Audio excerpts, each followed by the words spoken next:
Hey, Jessica. Ugh.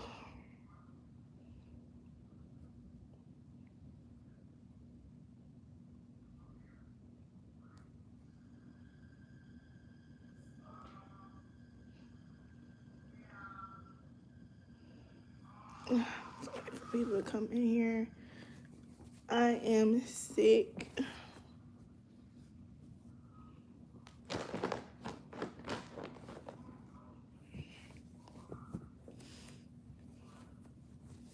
Hey, I'm sick. So ignore my voice. Ignore everything, honey. I do not feel good at all. Honestly, I've been sick like all of June, which is the worst because I'm literally about to have a baby. Like, I'm full term. Hey, boo. What's up? What's up? What's up? You're so pretty even when it's sick. Oh, thank you, girl. I look a hot mess. Hot mess. And I hate that, like right now, I try to wait it out to wash all her stuff and put her stuff away because I'm sick. But hopefully by the time she gets here, it won't matter like that I'm like sick over her clothes. I don't know. I've been thinking about like the weirdest shit. Like I'm sick folding her clothes. Like I don't know. I'm not like sick as in like I'm not like dying, but I'm like coughing and like my voice and stuff. Hey. So I will be coughing in this video and it's live. But I washed all of her stuff last night. And so I guess I'm nesting. I feel like I don't have an urge to nest. I just like I know I have to get this stuff done. So it's like, is it nesting? I don't know. But this is a swimsuit. It's cute. I went through like all of the old stuff that the girls did have, which surprised me because I thought that I had got rid of like a lot of stuff. But there was some stuff that the girls had that she could use. Like I washed all of her newborn 0 to 3 months, some 6 months, 6 to 9, and 12 months stuff. But majority of the stuff was 0 to 3 months. And then I still have some other stuff like 12 month and 9 month and 18 months and stuff that I didn't wash that I'll just wash another time. Newborn. But yeah, y'all coming in. I am a little sick. Please thumbs up the live. Let's key. We don't ever do a key. You know, a quick little aha, aha. And I hate to do it while I'm sick. See, this is 12 to 24 months. Thank you, boo. Yes, honey, ring the doorbell. Make sure that doorbell isn't wrong when you come up in here.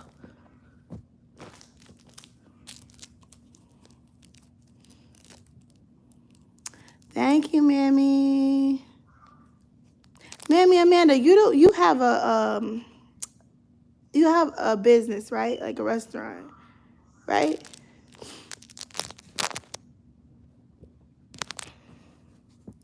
I think I follow you on Facebook, if so. Hey, Dev. Hey, Kay. Kristen, girl. I look a hot ass mess. Hot ass mess, okay? Thank you, Stephanie. Thank you, Daryl. Yep, it's called Yuppie. Yes, honey, I've been watching you. I'm so proud of you. Like, you was doing the damn thing, girl. Keep on striving. Black excellence. Y'all, listen, I watched it from the beginning to the end. I know. That's why I was like, I know. That's why I think we're Facebook friends. But I was watching it, and I'm just like, you just inspirational, honey. Okay? or maybe it's Instagram friend, wherever it is that I see your stuff. I see your stuff all the time. And you're a very inspirational Black woman, honey. Yes, keep going. I love it. I freaking love it. I feel like I don't have a lot of time, like, to stop and give praise like I want to certain things, because I'll just keep, I have just, my mind just be going a mile a minute. So when I can definitely give flowers, I do. And that's another thing. I feel like on YouTube, you're inspiring me, little do you know. Oh, I think, no, sorry. But on YouTube, it's just a lot of cattiness. Like, I was talking to my friend last night. I was talking to her, and Lord, I'm about to die. I was talking to her last night, but we're in two different kind of genres. Like, she's in like the big beauty, not a beauty, but like luxury, lifestyle kind of thing. And I don't really I don't do videos and stuff like that, because it's just like, I don't know, I just never was really like into brands that much. So I feel like it just wasn't me. So I never really got into that whole, like, you know, Black girl luxury kind of thing or whatever. But she's in that and does very, very well. And we were just talking last night, and I was just saying like how YouTube is just, it's a lot. YouTube is a lot. YouTube comes with a lot of judgment from like random people. And then also it'd be like a lot of judgment from people who, number one, it'll be people who you thought was your friend. It'll be people who will try to get close to you for clout. It'll be people who just, you know what I'm saying, want to be in your business. It'll be people who, it's just so much stuff that comes with YouTube when it comes to like dealing with YouTube and like other people in general. And so even starting that off, honey, the title of the motherfucking video, my loveless marriage, like, girl, I just be wanting to know, like, I had to go live for this one when I had seen this. I had to go live, but I was doing stuff, like I said, I've been like trying to get her stuff together or whatever, because the girl's about to leave soon, and then after that we having baby, so I had to get this stuff together. But anyway, my thing is this: do people use common sense? Like, I just want to know. Like, I really, really want to know. Do people use common sense? Because sometimes when people say things and they feel like, oh, that person knows you or whatever, even if it might have been years and years and years and years and years ago, like, when I speak about people, like when people come for me, number one, I don't just speak on people. I've never been the one to do that. You have to do something to either someone close to me, or like you have to do something in my facility, in my circle. You throw a shoe up in this motherfucking perimeter, okay? Stay in your perimeter, in your line over there. If you throw a shoe or a marker, honey, or whatever, and it slides over to this circle, this perimeter, this diagram right here, this circumference, we gonna have an issue. Okay, that's just period. Like, that's just period. I can't sugarcoat stuff. I can't like not say certain things. I try. I be so quiet, and I catch little side shit all the time, like little tiny slithers of stuff, and I just let it go, and I try to be the bigger person, even though, like I said before, I'm not the bigger person in the situation. But I be trying to be the bigger person. Like, I'm not even the oldest person in this situation, but I be trying to be the grownest, you know what I'm saying, in a situation and let shit slide.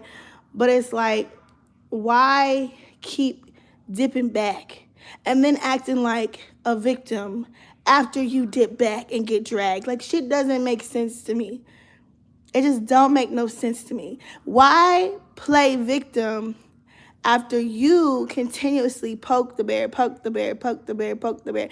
And then when someone snaps, you be like, I wasn't talking about that person. That I don't even know why that person would possibly even think that I would be talking about them. When you're real specific when you talk about certain things, and it's obvious who you're talking about because of the sector that we're in and because of us all being tied together. Like when you say, it's like me being like, I can't stand, it's like somebody just standing here and they got on like a green shirt, and I'm like, motherfuckers with green shirts, they just be doing the most. Like, they just be talking and running their mouth. They always real close, like you real close in my area. Like, I just feel like I just want to smack everybody who got a green shirt on. And you're literally showing the person with the green shirt in the background, like this person with this green shirt, this person with the green shirt looking at you like, looking at their shirt like, bitch, what you think is gonna, like, what do you think is gonna transpire? If you're really detailed, like this person with this green shirt and they wear glasses and they're 5'2", and they did it, like, it wasn't a generic thing. Like, when you talk about people with what's it called, multiple children, when you talk about someone engaged, when you talk about, you know what I'm saying, someone splitting from someone or whatever the case may be, all together in one detailed conversation, who the hell are you talking about? Like, I just want to know, because literally at this point, I'm like, is she in her 30s? Or like, are we literally back in 8th grade? Like, I really honestly feel like you cannot act like your subliminal messages aren't direct. Like, they are super direct. When you say certain things, they're super direct. We know exactly who you're talking about. And then want to cry a river later and be like, I don't know why. Maybe it's because they feel like it's about them. Maybe it's because it's because you was talking shit, trying to make an issue, trying to make a problem, but you can't handle the motherfucking heat when the heat come back. Like, you don't want to deal with the heat part of it. Like, that's not how that works. You can't be confrontational and non-confrontational at the same damn time. Girl, homeless in a spare room throwing shots at a married woman. Girl, listen. So, like I said, I had said what I said. So then, a motherfucker want to bring my husband into it. Always. Always, always, always. And like I said, when you bring people around you, sometimes people don't have common sense because they feel like, oh, you brought them around you, so they must know you. And it's crazy because anything that I've ever talked about, I've talked about facts. Like, I talk about current events. Like I said, most of the stuff I be talking about is current events. When a motherfucker be trying to talk about stuff from 3 years ago, like the last time I talked to you was almost 3 years ago. Why are you talking about almost 3 years ago I told you I was in a loveless marriage and now I'm having a fix-it baby, as if you know anything about me? Like, listen, it's the delusions for me. It's the fucking delusions for me. She act like we was just friends 2 weeks ago, and I confided in her and told her all this shit. First and foremost, let's get real raw and raunchy, okay? Real raunchy, real quick, okay? Just real fast. And anybody coming in here, like I said, I'm sick. I don't feel good. I'm coughing, trying to get rid of this cough before this baby come. I'm irritated. I have to wash her clothes and even be sick around it. But I have to get the stuff done because she could come any minute because I'm past full term. Anyways, back to what I'm talking about. So, like, let's just say that someone was married for 30 days. Even if they're technically still married now, those years and months and days don't count, okay? Because when you're married for 30 days and your marriage crumbles apart and falls apart and it's just apart and it's just apart, honey, it don't matter. I know people who've been married for like 30 years and haven't been with their husbands in like 20. So, canceled. Marriage is over. Marriage invalid. Okay? 30-day marriage, 90-day fiance. No, but anyways, so 30 days. So let's just say 30-day wife. 30-day wife, okay? 15 days, if you really want to be technical. Girl, barely any days. Hours maybe, okay? Who knows? But let's just say 30-day wife says on social media that 12-year veteran wife. 12 years. 12 motherfucking years. That shit tickled the hell out of me. That's why I had to go live, because I was like, I can't even write. I can't even, like, you're not gonna get the like the funniness, the whole comedy of the whole thing if I just write something on Instagram. Like, y'all are not gonna get it like how I just read it to myself. So 12-year veteran decides to confide in 30-day wife. Okay? 30-day wife who says that she has the confidence to leave an abusive situation when she was left because she cheated in front of 12-year veteran. Hold on. In front of 12-year veteran. Saw the whole thing. Like, this is facts. That's why I speak facts. Like, I can't go back and forth with someone delusional just making up shit. Like, I just can't. I'm speaking facts from personal experiences, okay? Personal experience.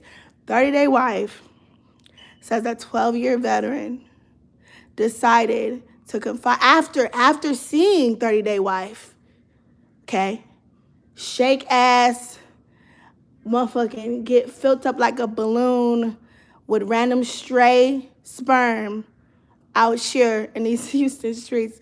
Mind you, Houston is like one of the highest STD rates ever. Like, and one of, not the highest, but one of the highest cities out here, okay? Swapping motherfucking spit, all types of drug-infested activities in front of 12-year veteran.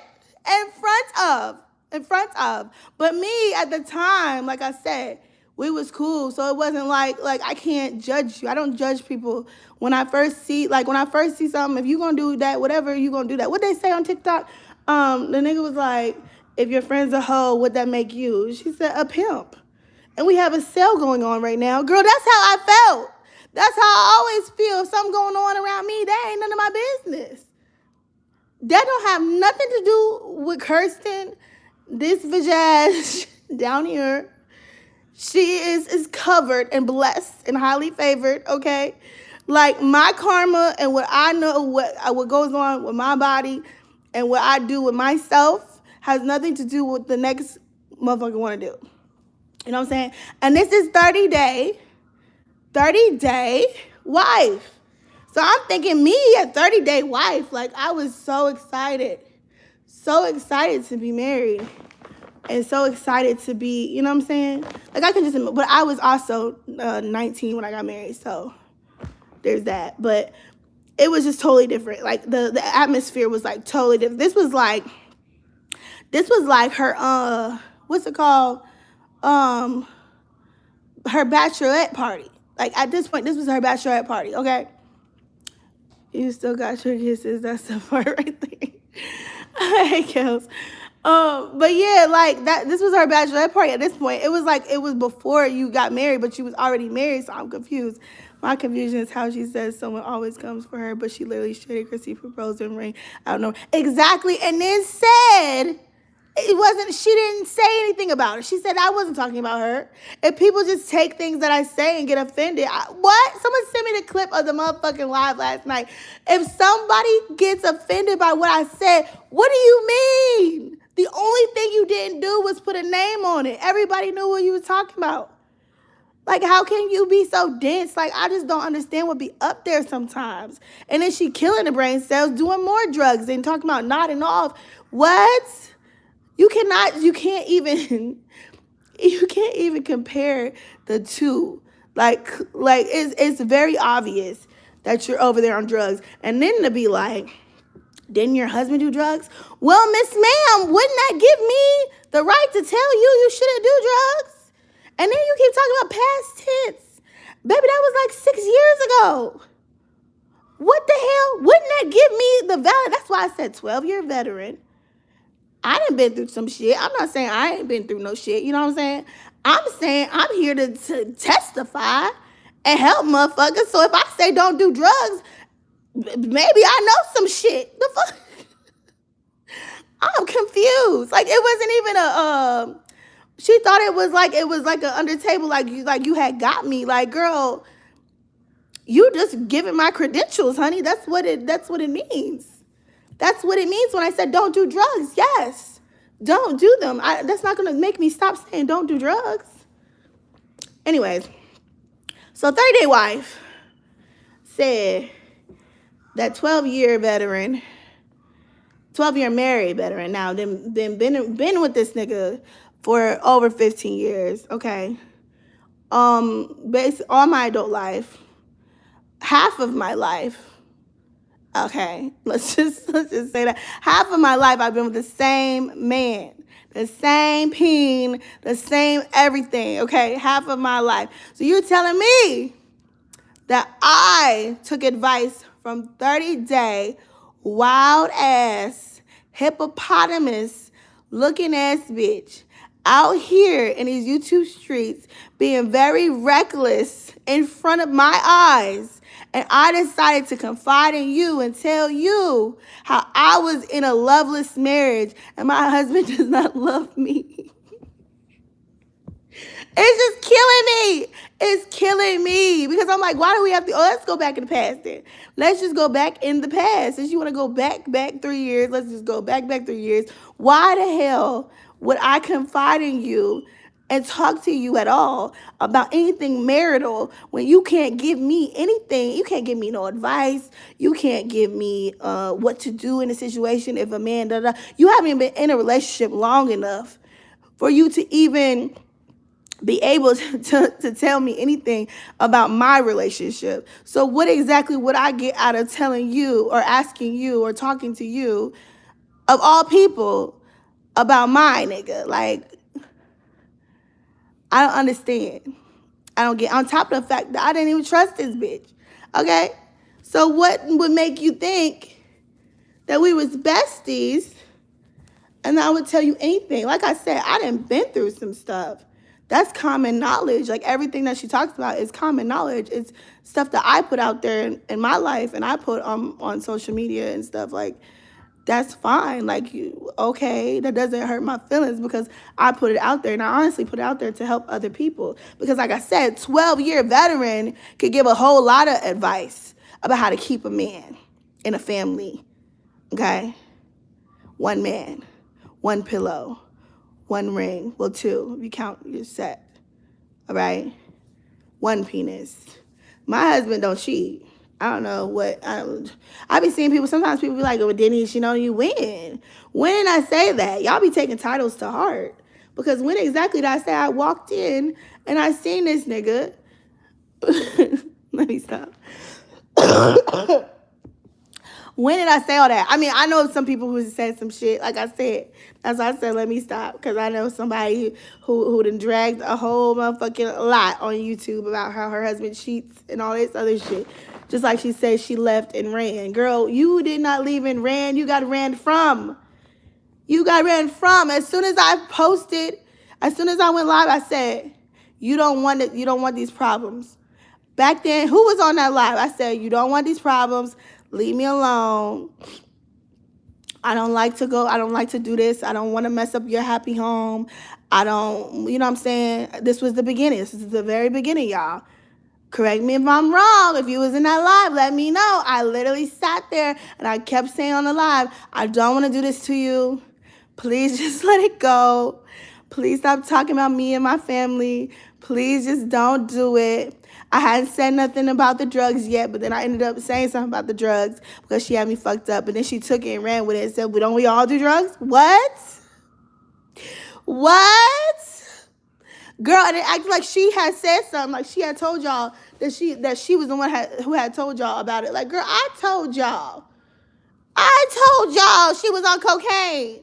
I was the first one to tell y'all she was on cocaine. The first. I watched her do it. Like, what? No one else can speak on. Y'all can't. You can't. No reactors. Nobody can speak on anything that you did not see. I saw it. Like, these are facts. This is not me just randomly saying stuff. I do not come online and randomly say stuff or try to tear down the next, I almost said black woman, the next woman at all. Like, I don't do that. So if I say some shit, I'm saying it because I seen the shit, or I heard you say the shit to me, or whatever. I don't have to make up this shit for views and content and continuously beef with a motherfucker every 3 months because my views are low. Like, girl, if you don't go get some, well, you can't get no sponsorships.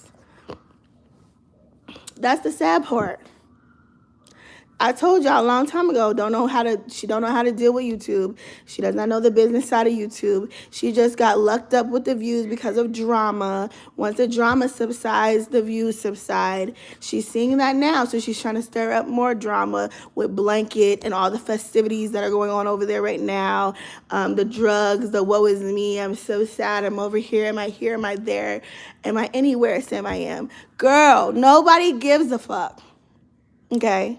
People are getting bored with the whole situation. It's like, who the baby daddy? What's the baby daddy? Where the baby daddy? What's going on? We don't care no more. Like, it's not that serious. I think she thinks that motherfuckers is like so tuned in and so serious. So you can't be calling that baby blanket. Girl, did she put a blanket over the baby head and dangle him in front of y'all? That baby is Blanket. Talking about, she said, I'm having a fix-it baby. I plan to have a baby with my husband, who planned to have a baby with me.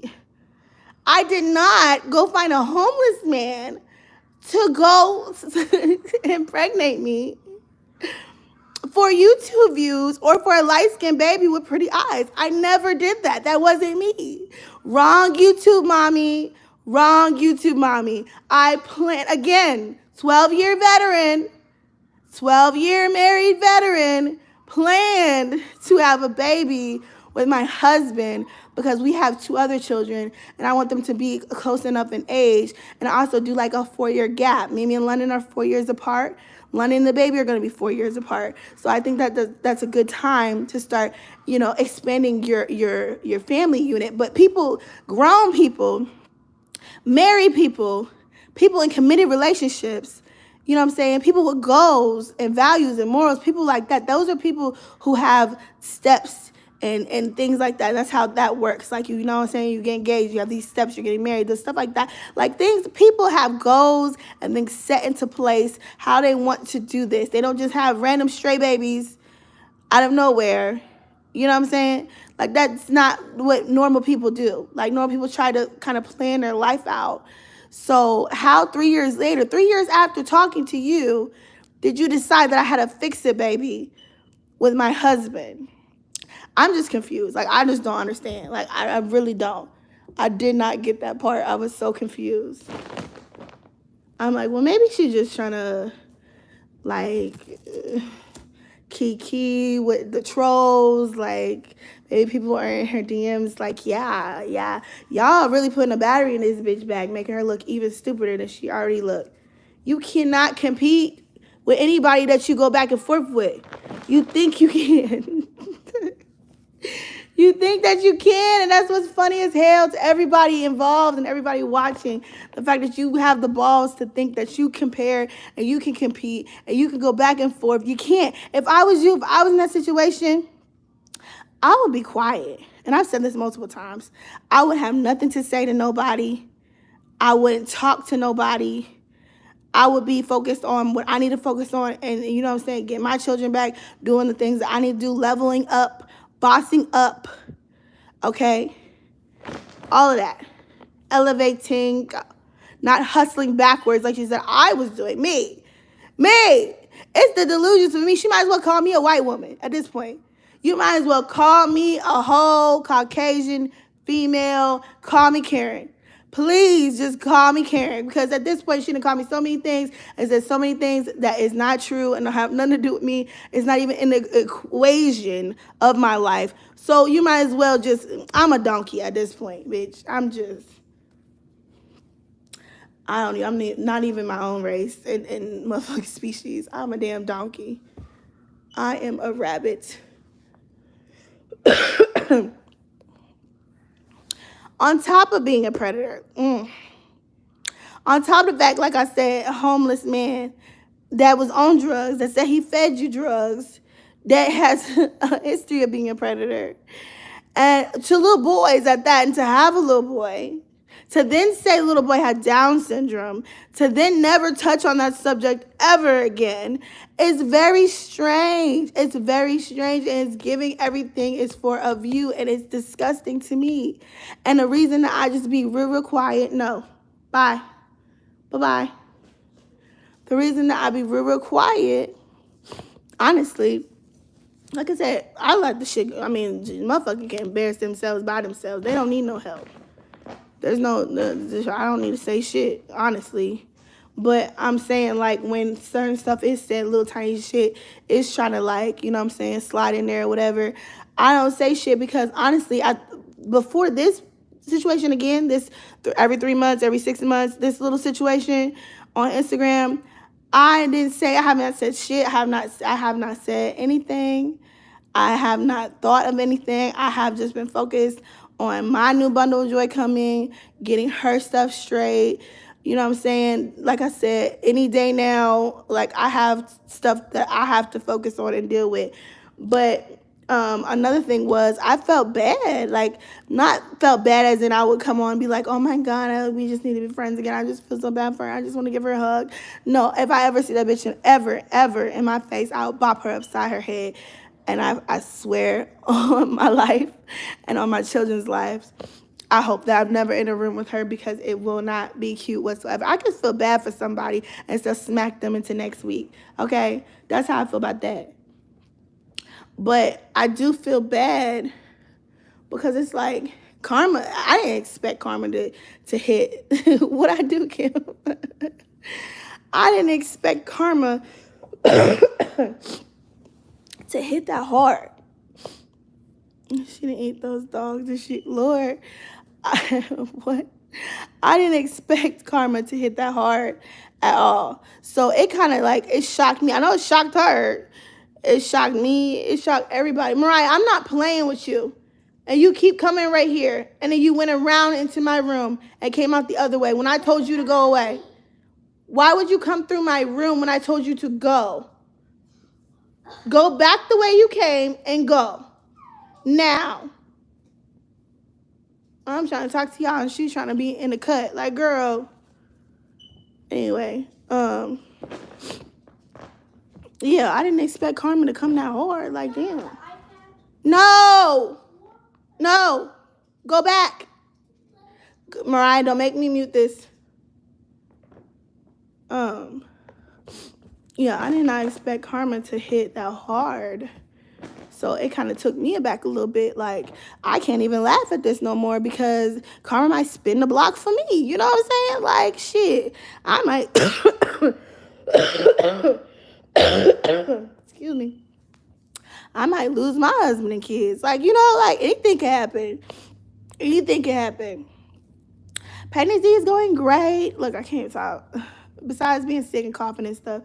But bye. No. Bye. I'm coming into my 38th week. So, yes. Everything is going smoothly, honey. Trying to get everything ready. That's what I'm doing folding right now. Like I said, I'm irritated. I got to do this while I'm sick and coughing. But I got to do it. So, yeah, like, it was like every single thing. It was like at one point I felt like there was like a witch riding her back damn near. Like, I'm like, somebody then did a little sprinkle of voodoo. Somebody then got a hold of this bitch hair or something, okay? Somebody didn't put some type of roots, some spells, some hocus pocus. Somebody then did a little bit of something, okay? Because this was at one point, even now, almost 3 years later, like I said, 2.5 years later, it's like, it's just one thing after the other thing after the other thing after the other thing, going from being like, I only have one baby daddy to now you got two. Like, what? She lost her kid. She's a bad mother. Now you lost all three. What? I'm just so confused to be like, I'm a married woman. Now you're getting a divorce. I just don't understand. to go from I have a Mercedes to which where it's at? Where it's at though? That's what I'm saying. It seems like every single thing that was said, every single thing. One, I swear, something was said about men coming in and out the house. Men just it popped up. It was raining men. Hallelujah, it's raining men. Girl. It was like she had said, once she said it, once it came out her mouth, it became a storyline and it just happened. Like, she like, you have girls. You cannot have men in and out your house. And it just gave me a headache at one point. It gave me a headache because I'm like, every single thing, she better watch her tongue. Because I remember her saying something, like I said, something about some STDs or something she had brought up and made up. And shit. You looking a little sick over there, a little pale over there, mama. I'm just saying, if my tongue was that sharp, I would be talking blessings into my life. I would be talking like wealth into my life. I would be talking like, you know what I'm saying, prosperity into my life. What? And then to go on a live and be like, men are everything. People feel like a man, having a man, keeping a man, it validates them. And da-da-da-da. Like I said, honey, you were left damn near at the altar, 30-day wife. Damn near at the altar, 30-day wife. And let me go back to what I was saying. I didn't want to do it to her. I did not want to do it. I think that's why she hates me so fucking much. Because after I went live and shared the audio of her saying that she was slurping, sucking, ducking, popping on another Peter wagon, and also doing drugs, doing it for the drugs, okay? Not do it for the gram, do it for the drugs. I bet you won't do it. Do it for the drugs. After your voice yourself said that in the audio that I put up on the live, I said, Gerard, listen, she in the live like, I don't give a fuck. You can't do nothing. You don't got no proof. You ain't got to. I said, what I say. When I say something, I have proof. I know what I'm talking about. I've seen it with my own eyes. I don't say stuff that's subliminal. I don't say stuff that could possibly be something going on in life. Like, I don't do that. I say stuff and I go straight for your jugular, straight for your heart. I want you to grasp your heart and go, oh my God, having heart. Like, I need you to be shivering in your boots when I speak to you. If I'm reading you and going back and forth with you, I need you to be hurt down to your deepest depths of your soul. If you ever come for me, ever in life, I don't know if it's a Gemini thing. I don't know what it is, but if you come for me, I'm snatching your wig back blue, period. Your muffin cap back blue. I'm snatching it all. Everything, okay? All of it. You want to say, I don't have edges, bitch, you're not going to have none at the end of this, okay? Because I'm snatching it all. I don't care. Currently, like, I want to talk about current involvements because past involvements don't hurt, honey. I want to talk about current involvements that you cry about at night, all right? When you're lonely in your bed. That's what I want to talk about because I want to hurt you there. But I came to a conclusion that I don't want to be a part of, like, pushing someone off a cliff. That's what I was seeing. That's what I felt like I was seeing from, like, the last time I talked about this bitch. I felt like, even though she came for me and I have all rights to say what the fuck I want to say after that, I started to feel like how you feel like the bully when you defend yourself. Like, that's the weird shit. Like, I started to feel something. Maybe it's because it's so frequent and it's like, she just won't let it go. She just want to keep dwelling on it and dwelling on it and dwelling on it. I mean, he'll beat the fuck out of her. She can't do 5 push-ups. My son's Gemini, he's the one and no, can't handle them big. Girl, wait till you get older. But yeah, it's like maybe it's because it keeps coming back. Where it's like, because when you bully someone, it's like you pick at them, and even though we technically the ones being bullied, it's just like the bully's not doing a good job bullying at all. You can't bully the bully. Like you can't. It's not working out. So get a different day job because it's not working. It's not working, honey. It's not working. This narrative is not working. So, yeah. Oh, shit.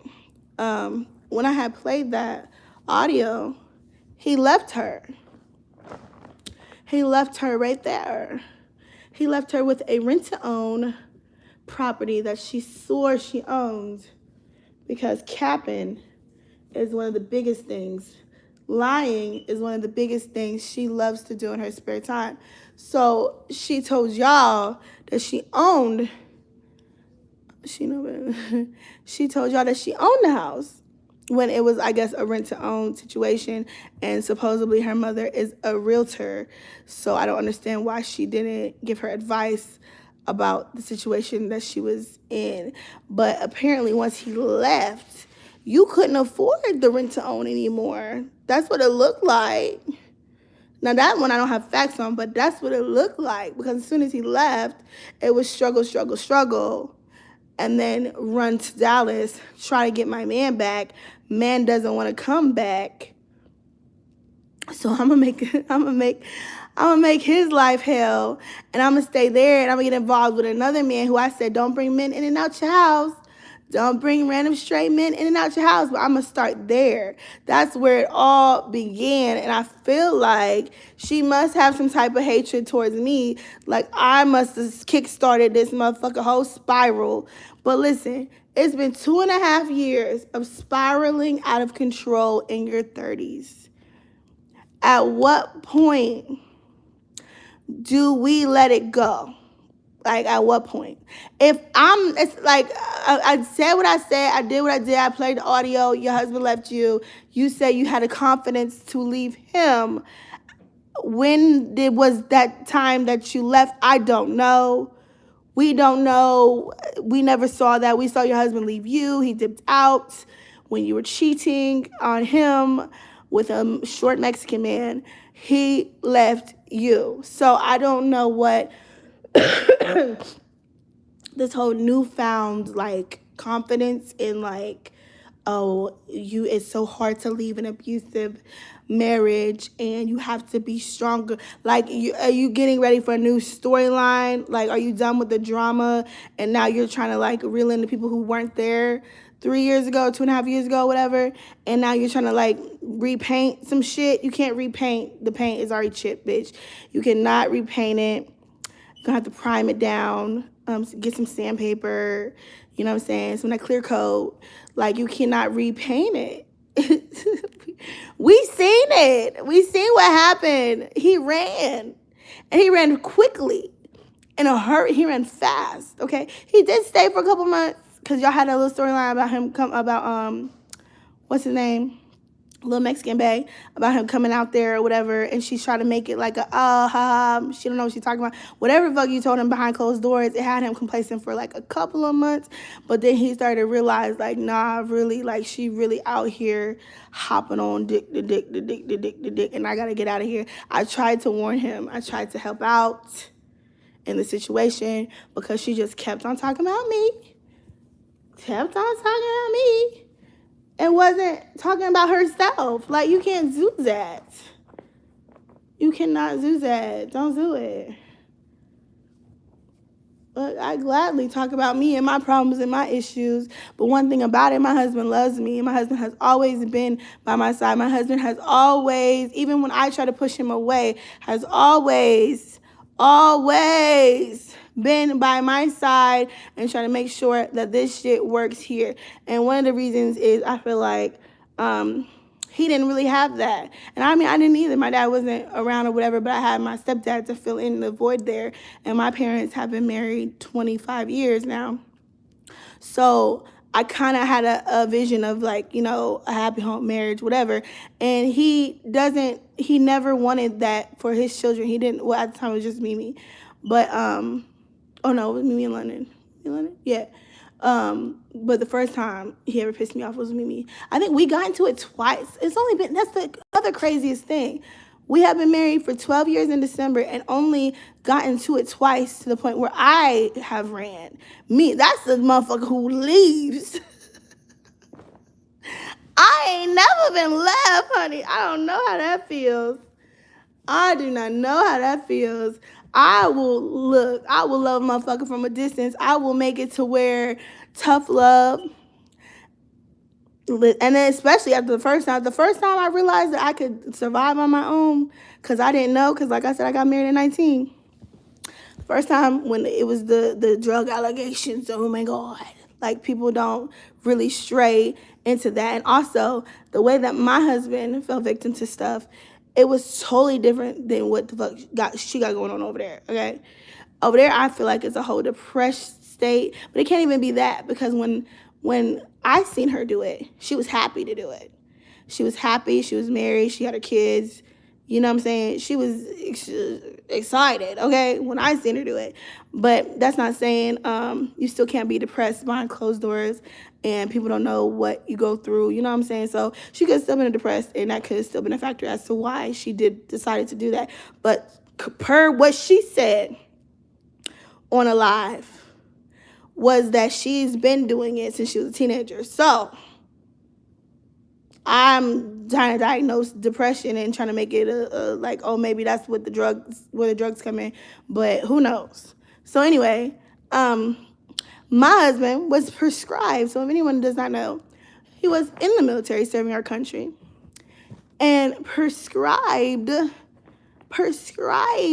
what he got addicted to, prescribed by a doctor, prescribed way too much, okay? Because first and foremost, it was two different occasions. One, he had got his wisdom teeth taken out and was prescribed. And then after that prescription was out, he couldn't get no more. Two, he had went and got surgery on his, I think it was his ankle. It was like his foot, bone, ankle region. Because when he went to Afghanistan, he damn near got blew up serving your country while you sit and say, oh, was your husband on drugs? You cannot compare. You cannot compare the two. You can't do it. I'm sorry. So after ankle situation, ankle injury, he had to get surgery when he came back to the States. At that time, he was prescribed, again, the same medicine. And at that time, back in the day, if you look, even if you research like opioids and the opioid epidemic and all that stuff, you see like back then they was prescribing it like candy. And they was, because when I had Mimi, they gave me my medicine, you know what I'm saying? They gave me my shit, okay? But now, like when I had London, they wouldn't give it to me. Like when I left the hospital, they was like, "Oh, girl, you're on your own Tylenol." So I'm kind of scared about this one. Like, girl, are y'all trying to give me? I'm like, don't punish me for the others. But so when he came back and had surgery, he was able to basically like keep saying like, you know, I'm still in pain, my ankles hurts. He would keep getting scripts. So eventually, he got addicted to it. Like, it's life. That's what happens. So then when it got too bad, because he felt like he could handle it, which is what an addict always says and what they always feel, then I couldn't deal with it anymore. I sat and I dealt with it because of how I knew how it happened. I knew it wasn't a reckless thing. I knew it wasn't like he went out looking, searching for it. My husband had always been, he didn't even drink at that time. Like, he had always been the type of person where like he would not touch substances at all because of his family history. I'm not gonna go into that, whatever. But as y'all know, his father just passed from one of them kind of issues because of his family history. So he was very scared of doing stuff like that, and he would never do none of that. So me personally knowing him, and even like when it got to YouTube, he told YouTube. I didn't tell YouTube. He told YouTube himself. And when he did, everybody was just like some people didn't get the whole like trying to like cope with it. Like me personally, I would try to cope with it for years. Like I think I dealt with it for like 2 years. I think before I ended up leaving. Was it 2 years? Might have been a year and a half, something like that. But they didn't get it. Like they didn't understand the whole concept. It's not even about like till death do us part. It's low key kind of, I guess, through sickness and health. I guess that's kind of like a sickness, but it's not even really. It wasn't even just that. It was just the fact that I knew the cards that he was dealt. Hold on, I gotta sneeze. Whew. Oh. Don't start with the allergies and the coughing. Oh my God, is it my allergies? Maybe that's what it is. Because I'm trying to get rid of this cough and it's just, ugh. Anyway, I knew the cards that he was dealt. He was young. We were young. And we had Mimi. And I was just like, I know that I felt like if I stayed and like pushed him and, you know what I'm saying, kept on him, that it would change what was going on in our life. And also he was still in the military and stuff, you know what I'm saying? So it was like I was trying to make sure I was basically like not like babying him, but like in a way like trying to help. Obviously, I feel like even my mom, she used to tell me back then when she ended up finding out, she would be like, I can't, I don't know how you deal with this, da da da. But my thing is like, if you love somebody, how can you not like try your best to help, you know, before it's all said and done. And also I wanted to be able to say to my daughter, because like I said, I was only one at the time, that I did everything that I could do. Like I didn't want to be like, oh well, you had a problem, had to go, like slid out. Like girl, like did you give it a week?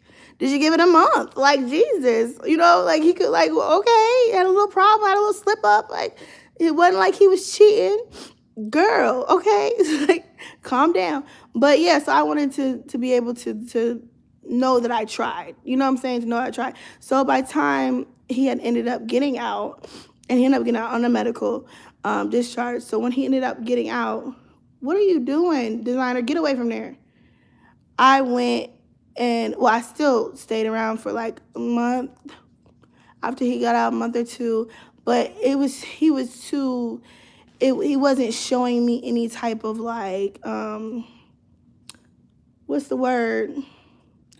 It was like urgency to get help and to be better. Like it wasn't, and at this point we're damn near homeless because we're out of the military. We're trying to, you know, we got to start a new life. We have all these stressors on us on top of the situation. So at that point, I'm like, well, you can figure it out over here in your sister's basement. And I'm going to go take my child out the situation because it's getting very toxic at this point. And we're going to go find our own way over here. I didn't know how I was going to do it. I'd never been on my own before. And then I had a child on top of everything. But that's how that situation went. And then he ended up getting his shit together, okay? So for someone to try to, like, throw that back in my face, like, you can't, okay? 30-day wife. You can't. Put years on it, honey. Put some years on it. Put some time in. And like I said, there will be sadness in a marriage, especially when you get married young, y'all. That's I'm gonna tell my kids this. Damn, I just realized I'm an OG. Remember you pushing the whole couch, bed, table, etc. to the door to lock him out. Girl, and people back then didn't know what was going on. Like, they had no idea what was going on at all. They thought he was cheating. That's why I said people always try to come to me and be like, didn't he cheat? He cheated on you. I wanted shit. I was like, at this point, bring the hose. Please. Bring the damn hose, because I don't want to deal with this no more. I can't. Addiction versus cheating, nigga. You can get rid of a cheating nigga. An addiction where you like, oh shit, like I really don't want to leave him looking like this and out here down bad. Like it's so emotional and so emotionally draining. I would not want that on. Like I would not wish that on anybody at all. So to even try to compare it to, like, it's like it can't be compared. None of this shit can be compared. Anything that she deal with, she cannot compare. Don't try to compare to me. Don't, 30-day wife. Please don't, because we do not have the same experiences. We don't have the same brain. We don't have the same loyalty. That's a big one. Always she want to call loyalty gang, or whatever she called her subs. We don't have the same loyalty, okay, at all. Not even a little bit. And I seen that when I met her in person and you had just got married and you was popping a squat on a Piggly Wiggly, okay? Quickly. When you didn't even know, but temporarily, okay, boys.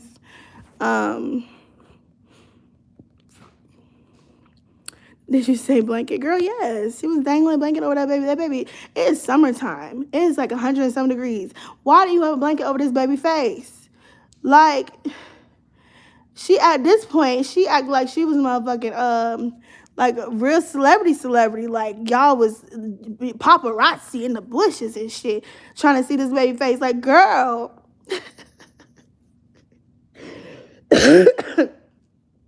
It's one thing not showing your baby straight away, and because I don't know exactly when I'm gonna introduce baby girl to y'all, but it's not gonna be no fucking months and months and months and months and months and months. Like it's just not. It's not happening.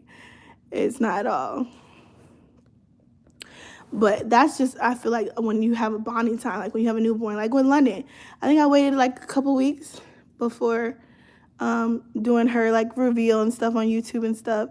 And if you guys aren't following us on the Bells Plus 2, which is turning into the Bells Plus 3, definitely do that, because that's where I've been at. I haven't really been over here. I've been over there with my Loveless marriage. Like, girl, I couldn't believe it. I said, oh, wow. That's a new one. How you keep a man for that long in a loveless marriage? How you do that? Please don't get started on her lows again. Feel bad for lows again. Girl, they feel bad for themselves. It's not about us. You don't want to. No, for real, Tay Lauren. For real. This is pure comedy. I wish a bitch would speak on my marriage, because if my hubby was deceased, it would have been exactly. Girl, that ain't her baby, that's her neighbor's. Sassy Zola is that baby's father.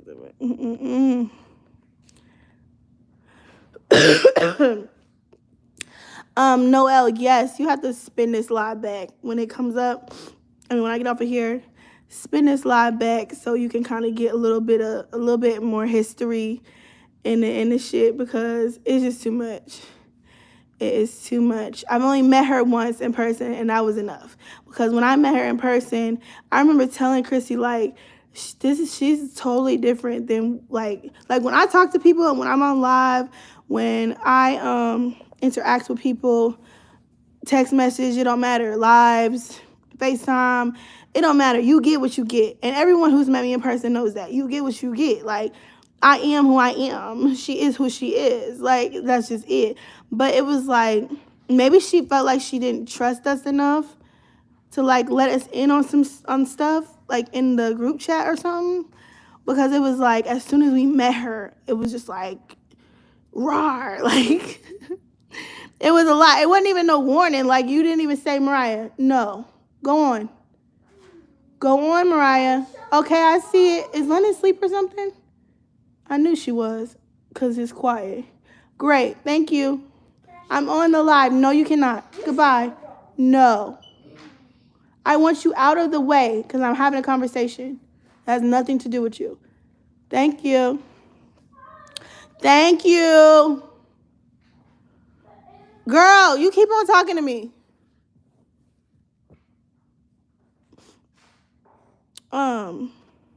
Yeah, so it was a total different person, which was really weird to me. And I was like, what the hell? And even when she brought her friend, we had a better time with her friend than her. Like, and that's what people don't get. Like, people like, where does this all stem from? It's like, it started when we met her. Like, before we met her, everything was cool and everything was great. When we met her in person, and the way that she held herself and the way that she acted in person, and then she was like late all the time, and it was just like, it was a lot of shit. It was like she either didn't want to be around us, or I don't think it was that she didn't want to be around us. I think she was nervous, because of the fact that she had her little beef with Chrissy or whatever beforehand, and I had like mended it together. So I really honestly feel like she was a little nervous about that situation, and that's why she brought back up. But yeah, it was just like after the nerves and stuff, it's like, so I was trying to give her the benefit of the doubt with that. I'm like, oh, she's just probably just nervous, whatever. It might be her first time really meeting like YouTubers who do this thing. We're doing, a group meeting and stuff, and it's kind of, some people might not be able to handle that. So that's what I was thinking, but it just got weirder and weirder as the days went on, honey. And no, she didn't stink, y'all. I seen that. She didn't stink. I would assume that she took a shower because she was frequently on top of a pickle. So, you know what I'm saying? It's been cold because Mimi won't go away. Go away. No, you are. You're close enough to hear my conversation. And I said I don't want you here. And you're not listening to me, and I don't like that. Goodbye, Mariah. Go in your room and play, or go in the toy room. There's so many options. So many TVs. So many things for you to do. Bye. I don't want to talk about it. Start with me, please. I said if I pause this live and you sitting there laughing about it, if I pause this live, it's going to be a problem because you're not listening. I want you out of earslot. I want you out of grown folks' mouth. I want you in your room or in the toy room. Thank you. I forgot what it's about. But, yeah. No, she didn't stink.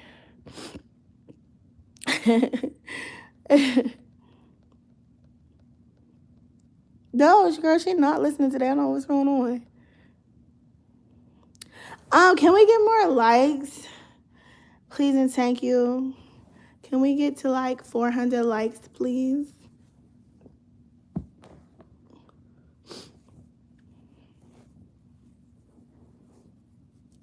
Well, yeah, y'all, that fix it, baby comment just, yeah, I was like,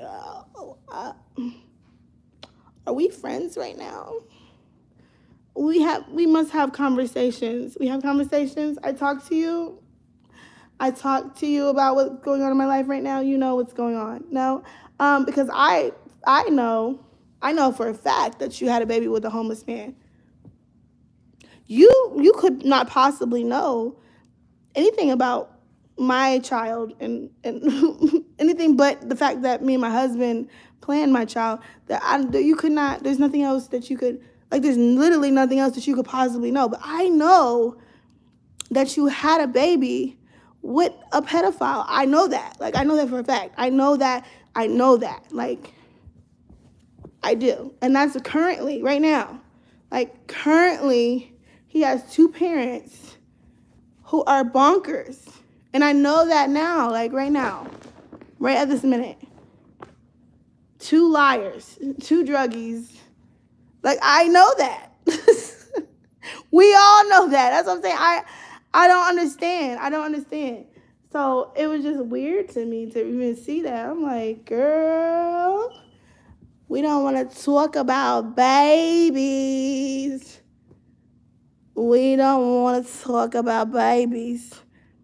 I need 8 more likes. Y'all almost there.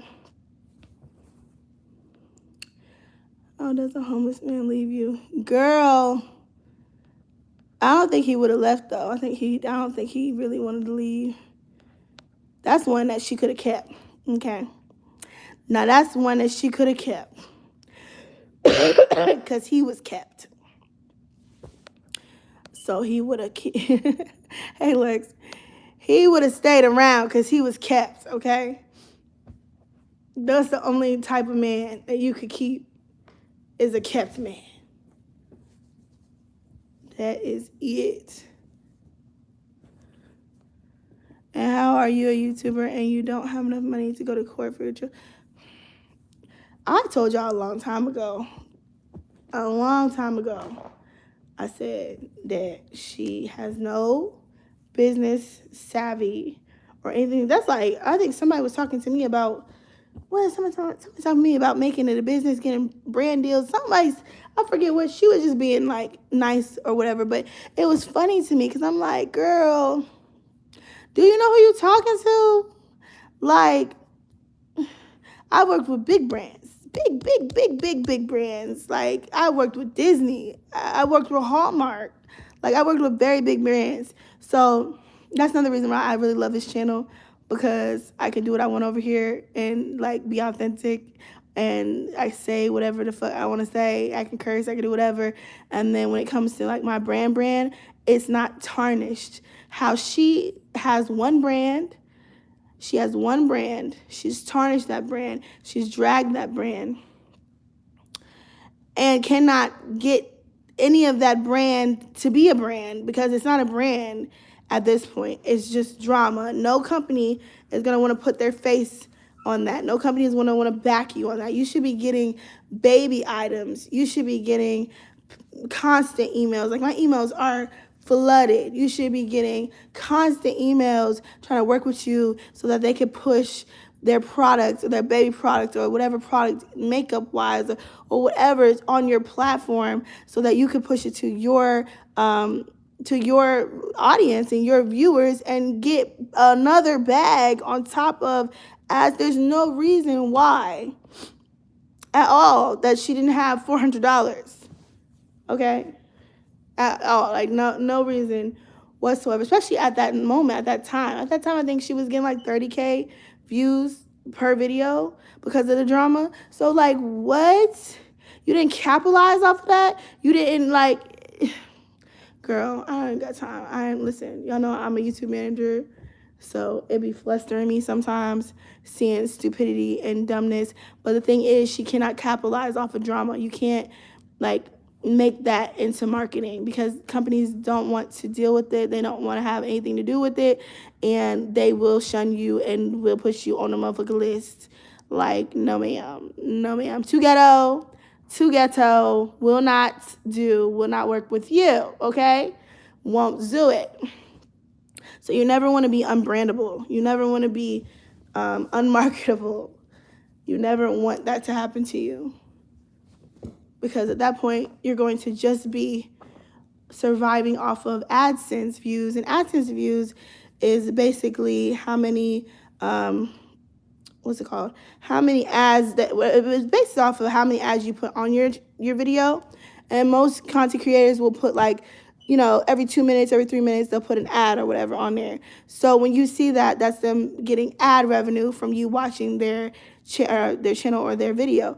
But another thing is that when you do drama and you have like nothing going on with your channel, your CPM is low.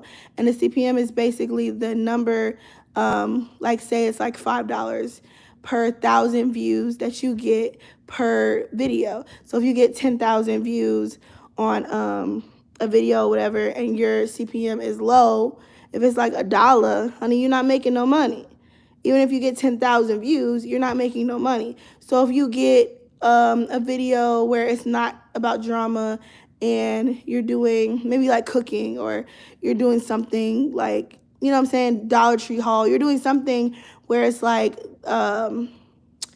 they could put a good ad or good ads on this video. Like, they can't put a good ad on a video that says, I'm starting over, or I'm just so drained, or what's another one? They won't leave me alone, or like stuff like, it's just dumb shit. Like, or like, I lost my apartment, I'm getting evicted. Like, you can't put a good ad on an eviction video. What you gonna put on there? What you gonna put on there? U-Haul? A U-Haul ad? You gonna slap a U-Haul ad on it? Like, what big bag company are you gonna put on it? Ow. What big bad company are you gonna put on this? Is YouTube gonna do? Like, they're not. YouTube's gonna be like, you, okay? They gonna slide on past. So on top of the brands, the company's not messing with you. YouTube ads, pod ads. YouTube is ads, and YouTube's algorithm, YouTube's computer isn't even gonna give you good ads. So at that point, you get $2 per 1,000 views. You're not making no money, not credit repair. ah, oh my God. I can't with y'all today. I just can't. I cannot. Girl, they gonna put a whole motherfucking they gonna put a whole an IRS video on that shit. But yeah, so my sister keeps, I just got a text about some damn Tiff's Treats cookies. She keeps sending them these damn cookies. Jesus. Not hefty DoorDash ad. Girl, okay, stand up. Get a job. Do something. Do something. She's evicted, honey. Give her an entrepreneur ad. Do something, honey. Or even a car getting repoed. Like, what ads are you putting on that? The tags, like, people don't know how to work YouTube. They just don't get it. So when you see somebody who knows how to work the SEO and algorithm and stuff, and within their tags, and it might not even be in the title, it might be within the tags, whatever the case may be, and then they might be making more money. They might be making $10 per 1,000 views versus your $1 per 1,000 views, and making way more money with their views, and they might not even be making 10,000 views in a video. You know what I'm saying? They might get 5,000 views in a video and make $100 or something like that. And if you have $5,000, I can't talk. If you have $5,000, what the fuck can I talk? Jesus. If you have 5,000 views, you would make $20. You see what I'm saying? You see the difference? Like, when you market yourself and when you do business the correct way and when you act accordingly on YouTube, you get rewarded and you are able to make a lot of money off of the system. But if you don't know what you're doing, you don't know how to work it, then that's just that. That's like people out here that be, and that's just free game for y'all, some of y'all that do YouTube, because there's a lot of people out here who are doing the what's it called? The damn classes and stuff, and they don't even know how to do it. They've been doing it for a year. They have no idea. No damn idea. People paying them. And they don't even know what they're talking about, honey. Oh, look, Lex, it's one of the little onesies that you got me from Once Upon a Child. I washed everything. Trying to put this stuff up. Please teach me. I just don't have time right now. I do not have time right now. I already know she was just in the comments saying that.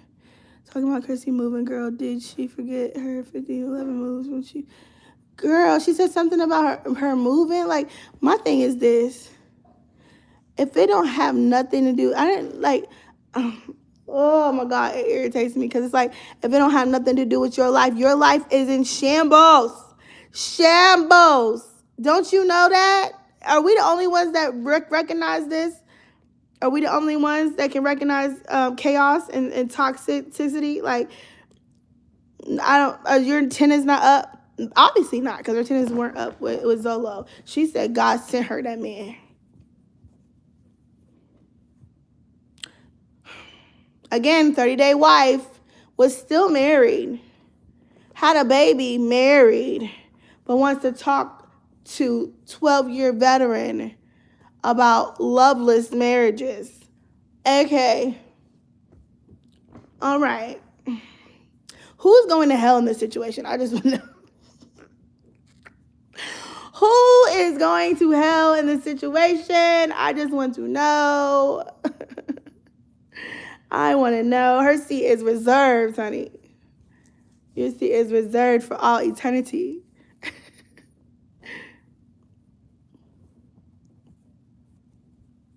Oh, shit.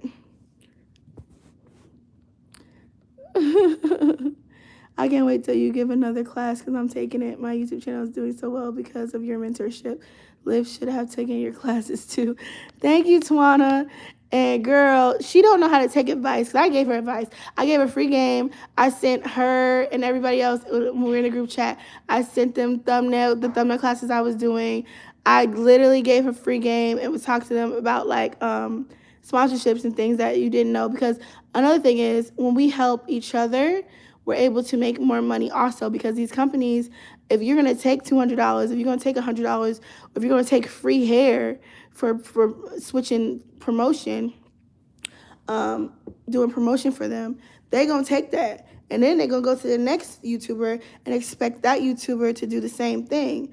So, like, what? And when I'm saying, I only take 2,000, you looking at me like such and such over here took 500, and y'all got the same, you know what I'm saying, channel dynamic or whatever, it messes it up for everybody else. So I be trying to, like, put stuff out there and let people know certain things, because it will water down the game. It's like the whole game, whole stroll, everything. Like, you know what I'm saying? Any game out here, any hustle out here, stripping, everything. You don't want to water down the game, honey. Don't do that. She was mad that y'all really was what she presented on social media and realized she wasn't. She was just jealous. Girl, I don't know. It was really weird. She said, you're ordering tip streets is not because of me. It's not because of me. It's my sister. I don't order tip streets. She won't stop. Exactly, Callie is stupid right now. That's shit. Girl, that'd be the dumbest thing, talking about I got options. Someone told me, she said, I have options. I don't know where I'm going to be or how I'm going to wear, like a raft on the ocean. Like, I don't know where I'm going to be or what I'm going to do or how I'm going to. You are 32. 32. And you on a raft somewhere in the Pacific? What? Why? Get out the Atlantic Ocean. This is not Titanic. Okay? The wooden door would sink if you was on top of it. Jack wouldn't definitely have no motherfucking, he would have no room. He would have, girl, it would have been the fastest sinking ship. There's no way in hell you should be out there talking about, I have options, blowing in the wind. You are not Pocahontas. What the hell are you talking about? That right there is like signs of brokenness, broke shit going on. That's the signs of eviction. Why she want to talk about eviction? Those are the struggle signs and things out there that flutter out. When you be like, I could just be gone with the wind. I'll be here tomorrow, gone yesterday. Like, girl, what are you? What? Are you a hippie now? Are you a tree hugger? You gonna be in a tent somewhere with blanket? Like, what are you talking about? I don't understand. I was like, what do you mean she got options? What options? The only option I would have is to bring my motherfucking butt back to Texas, close to my motherfucking kids, so I could raise my children together and get them back. What other option is it, Sylvia? What other option? There are no options for you. There's none. Should I be somewhere by the campfire roasting marshmallows? Girl, this isn't a vacation. You're not going to the Bahamas. This is not Aruba. Stop it. Get off the raft. Get off the raft. It's not gonna hold your weight. Get the hell off the damn raft. Don't even try to put it in the river. I'm just tired of it. It doesn't make sense at 32. I was at this old age, older than me. At this old age that you are at. Them options got cut short. Shit, we got more options. Cause we got our kids. We got everything going on. You know what I'm saying? Our business. I could get up and scurry on out. I could do whatever I want to do, okay? Because I'm not leaving nothing behind. You don't have no options. Ain't no options. And Cali would definitely not be a good option. That would definitely not be common sense. Common sense not there. Again, gas prices high as hell, can't find formula, and you talking about you got options, you could possibly stay in Cali. Girl, you trying to get further away from the kids? You might as well just be like, here you go, Gerard. Just you know what? Here you go. I got the one I wanted, the one I've always wanted. They came out too dark-skinned for me. You know what I'm saying? I saw that too. Oh, I'm not a colorist. Oh, I'm not racist. They came out too dark-skinned for me. I got this one over here. I'm good over here. This is the family I wanted. This is the life I wanted. I can't. Struggle every day. Every day is a struggle. I'm tired of it. I gotta say, I don't want to be a part of that whole situation because God forbid something happened to her and then everyone that laughed at her and everyone that, you know what I'm saying, would keep picking at. That's why I don't do these constantly all the time. This is very draining. This is very much draining. I'm trying to fold this baby clothes. This fix it, baby. Fixing my already 12-year of marriage. I don't know how I could fix anything that is strapped the fuck down, okay? Motherfucker love me. I don't know about y'all or you and your situation. But this one over here love me, and he show it all the time. All the damn time. I don't got to question nothing. I don't got to talk to no other women. I go through phones. I track people. Okay? I will pop ups. Skirt. I don't have to worry about not being home always here up underneath me. When you're going to cheat. I'm looking at you. You're looking at me. We're looking at each other. Okay? We're entrepreneurs. Don't have to clock in nowhere. So I'm looking at you. You're looking at me. Okay? You might have your own little business on the side. That's great. It's wonderful. He do what he do. But the fact of the matter is, I know where you are. I see you. I know what's going on. You feel what I'm saying? Like, there's no, oh, I'm out with the boys. I'm out doing. No, my husband is very antisocial. He's a Gemini. He's social, but he's antisocial. He's weird. He has, I can't even say he has friends. He doesn't have any friends. He don't have no friends. I am his friend. He don't really have no friends for real. Like, his friends normally are my friends, like husbands or boyfriends. Like, that's just that. Hey, girl. That's just that on that. Like, he don't mingle much with males because he feels like it just be a lot. It just be too much. Like, when he goes out and stuff. I mean, I guess he technically has friends. I guess I'll count because I forgot. He do go out with like Nair. If he goes out and like Zaddy Chung Chung, he'll go out with them. Like, he got YouTube friends and they can't be doing no crazy ass stuff neither because they got eyes on them. You know what I'm saying? That's another thing. I didn't have Bells contact me like I'm looking at your husband right now in a section. Girl, what's he doing? Oh, okay. Like, I know for a fact, trust and believe. And y'all, if y'all have been following me long enough, y'all didn't see me do pull-ups. I have vlogged popping up at a bar. Like, it's a Wednesday. What are you doing? What's going on? What's happening? Who's in here? What's going on in here? What are we doing in here? Oh, we're playing pool? Okay. Like, what do you mean? If you don't know where your husband's whereabouts is, if you don't know where your boyfriend's whereabouts is, that's sad for you, sis. I'm gonna lie. He gonna come in right when I'm talking about him. That's sad for you, sis, because I know where mine's at. I know where mine's at. And he's never going to leave me when I need him. I'm on live. Girl. In any situation. Why are you still here talking? In any situation, he going to be there. Because it's his situation too. That's like when you have children and stuff. Like, I don't understand when guys be like, oh, well, I have to do this, and that. I have to go do this and that. How could you even want to miss that? Like, he be crying with me. Like, we crying together. We having a whole emotion. We are literally having a moment. Like, how could you just leave me at that moment, at that vulnerable? That's the most, when you are going through certain things, like, I guess family-wise or just, like, emotion-wise, like, you cannot, like, I just don't understand that. I don't get that when guys just like clock out. Like, where are you going? This is. You said purpose of a partner is for support, but not even that. If I'm going, it's not like I'm not going through this by myself. Like, you don't want to miss out on your on your memories too. Like Like when people just, like I said, when they just leave or they don't be a part or they miss the birth of their kids and stuff like that. Like, how could you do that? The priorities ain't right. I guess. Oh, but such and such said that I was in a loveless marriage.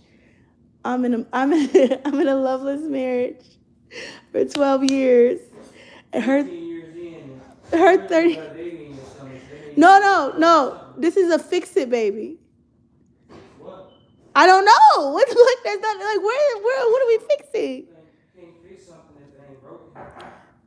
How can you? I said that too. He get on my damn nerves, but that don't have nothing to do with. That's normal. That is normal. See, everybody's priority. What I mean by priorities is different. Is also I got girls, so for me, I believe a young woman. I have to take I gotta break the cycle of not having two parents in a home. I told him that. Community. I told him that. So in that case, I feel like in all reality, there's nothing that can come in between me making sure that they come. That in our relationship, whatever it is that could be an issue, it can be fixed. It can be fixed for the sake of our children. And even when people say, "Oh, well, if you stay in a relationship, it's actually worse." Well, it's worse if you don't take the effort and try to fix right. If you just continue down a toxic path, if you mentally are stable enough to fix the issue, then it won't be worse if you try to. If you don't want to fix it, yeah, that's why. That's like if someone is out cheating or whatever, and then the spouse decides that they're going to work on it, and they go to therapy or whatever the case may be, and then he decides to keep going, like the whole, I don't even want to name names, but the what's his face, and then she ended up leaving him, and it was public on YouTube talking about I'm still going to do what I want to do type shit. Like what? Once you get to the point where you're not trying to fix it, and you're talking about you're going to do what you want to do, and I want you to still be here, but I'm going to do what I'm going to do. Like, you're not fixing it with that person. So at that point, that's where it's toxic. That's where you need to leave. But if someone is trying to fix their wrongs and growing within a relationship, and you're willing to fix it with them, then y'all work on that. That's how marriages last 30 years. Always happen at the same time. So, for example, you could check out and I'm still checked in, or I might check out and you. Shit, that's happened before. And you checked in, or we both checked out, but at some point we get it together and check back in. That's why I said I ran twice. I said that we've been there. I ran twice, and you just was not having it. It wasn't no other options. We was gonna fix whatever it was going on. But that's what I'm saying. Like some people will just give up or just be like, whatever. But if it's something you can't fix, then you also have to. Shit, yes. If I just told you one. Humans make mistakes. No one is perfect. I just told you one. The situation is there's nothing that can't be fixed. I just told you one. If someone decides to cheat, and then the other person forgives that person, and then they decide to do like whatever, and then that person is still consistently doing what he wants to do, so he just basically say, or she just basically say like, oh yeah, I'll fix it just to have that person still in their corner, but really they're still out in the streets doing stupid shit. That's not, you can't fix that. Because how is that fixable? It's fixable See, he just don't be wanting to let go. Like, I'm ready to cut it off, let it go. It's over with. You don't want to fix it no more. If I catch you 5 times doing the same shit over and over and over and over and over again, you do not want to be with me. That's not true. What? That's not true. See, men are crazy. Men think differently than women do. Yeah, men are a little psycho. Emotional beings. Women cannot be emotional beings, and I've told you that too. They can, but it's very few out there. It's very easy to do. So I don't know why that even is hard for men to understand that. Women just they're more emotional than men. That doesn't mean that they can't be in a relationship or in a sneaky link situation where they don't care about the situation. Because majority of the time, the guy is the one that's going to end up like trying to be with that person. And if not, your pussy's trash. No, I'm just playing. But for real, I think those are the only things that like you can't really come back from if that person is constantly disrespecting you and not fixing it. Because you can't, I'm not going to sit around and just keep getting disrespected, keep looking stupid. And you're not going to make me look stupid in front of these other motherfuckers over here, the ones that you messing with, or like having a baby on you. You can fix that? Right. The thing about that is yeah, we can say What? if we can say what we won't do or what we will do. Honey, I'm not doing it. In that predicament, I can't. You actually physically going through it. I can't do it. Yeah, you saying what you saying. No, I know for a fact. Some people say a lot of things and it don't mean that that's what they really believe. It's not even just like inner embarrassment. You know how people have embarrassment in their marriages and in their lives, and they can kind of hide that. You can't even hide that. That's public. That's disrespect on a whole nother level. You would find somebody that's willing to fight to the end. I got lucky. For my children's sake. But the thing is not in the negative way of like, oh, I'm only in a relationship because of my children, but in a positive way of my children are so important to me that I'm willing to take all effort, 150%, to make sure that I can forth the effort to make their relationship work. Mom correctly. Life, not a negative life. And you got lucky with somebody like that. So that's the difference. That you're willing to love their mom correctly so that they know that this is how you're supposed to do. Because of the fact that I'm raising little girls, and also even if you weren't, I think you'd still be the same way. Which is true. I mean, it doesn't go both ways, but it's also super important for a father to do that for his girls because the cycle is destroyed for African American families. Not saying that there isn't some out there who are together, because there is, and I hate where they try to make us make it sound like there's just all black family homes are broken when they're not. But it's a higher statistic. It's a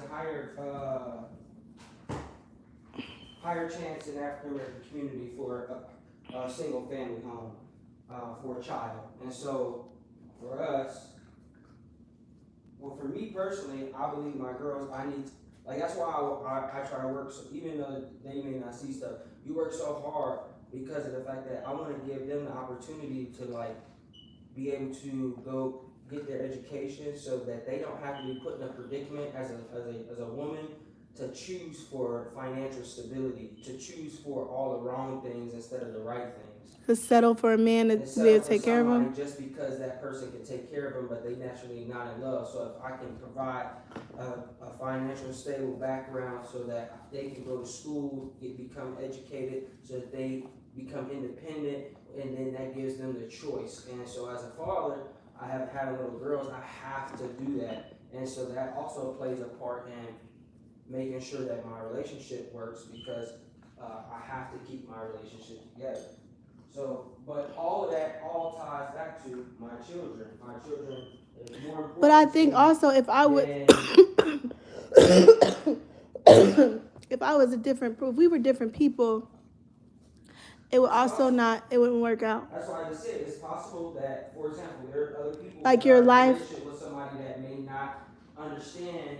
Right. But the thing is predominantly most of the time it's because those people don't communicate. And so when you don't communicate and understand what a person's true insides are before you start having children, then that's when you have that bad reaction. Random stray babies. Before I had children, I made it clear that this is it. You choose to be here with me, this is it.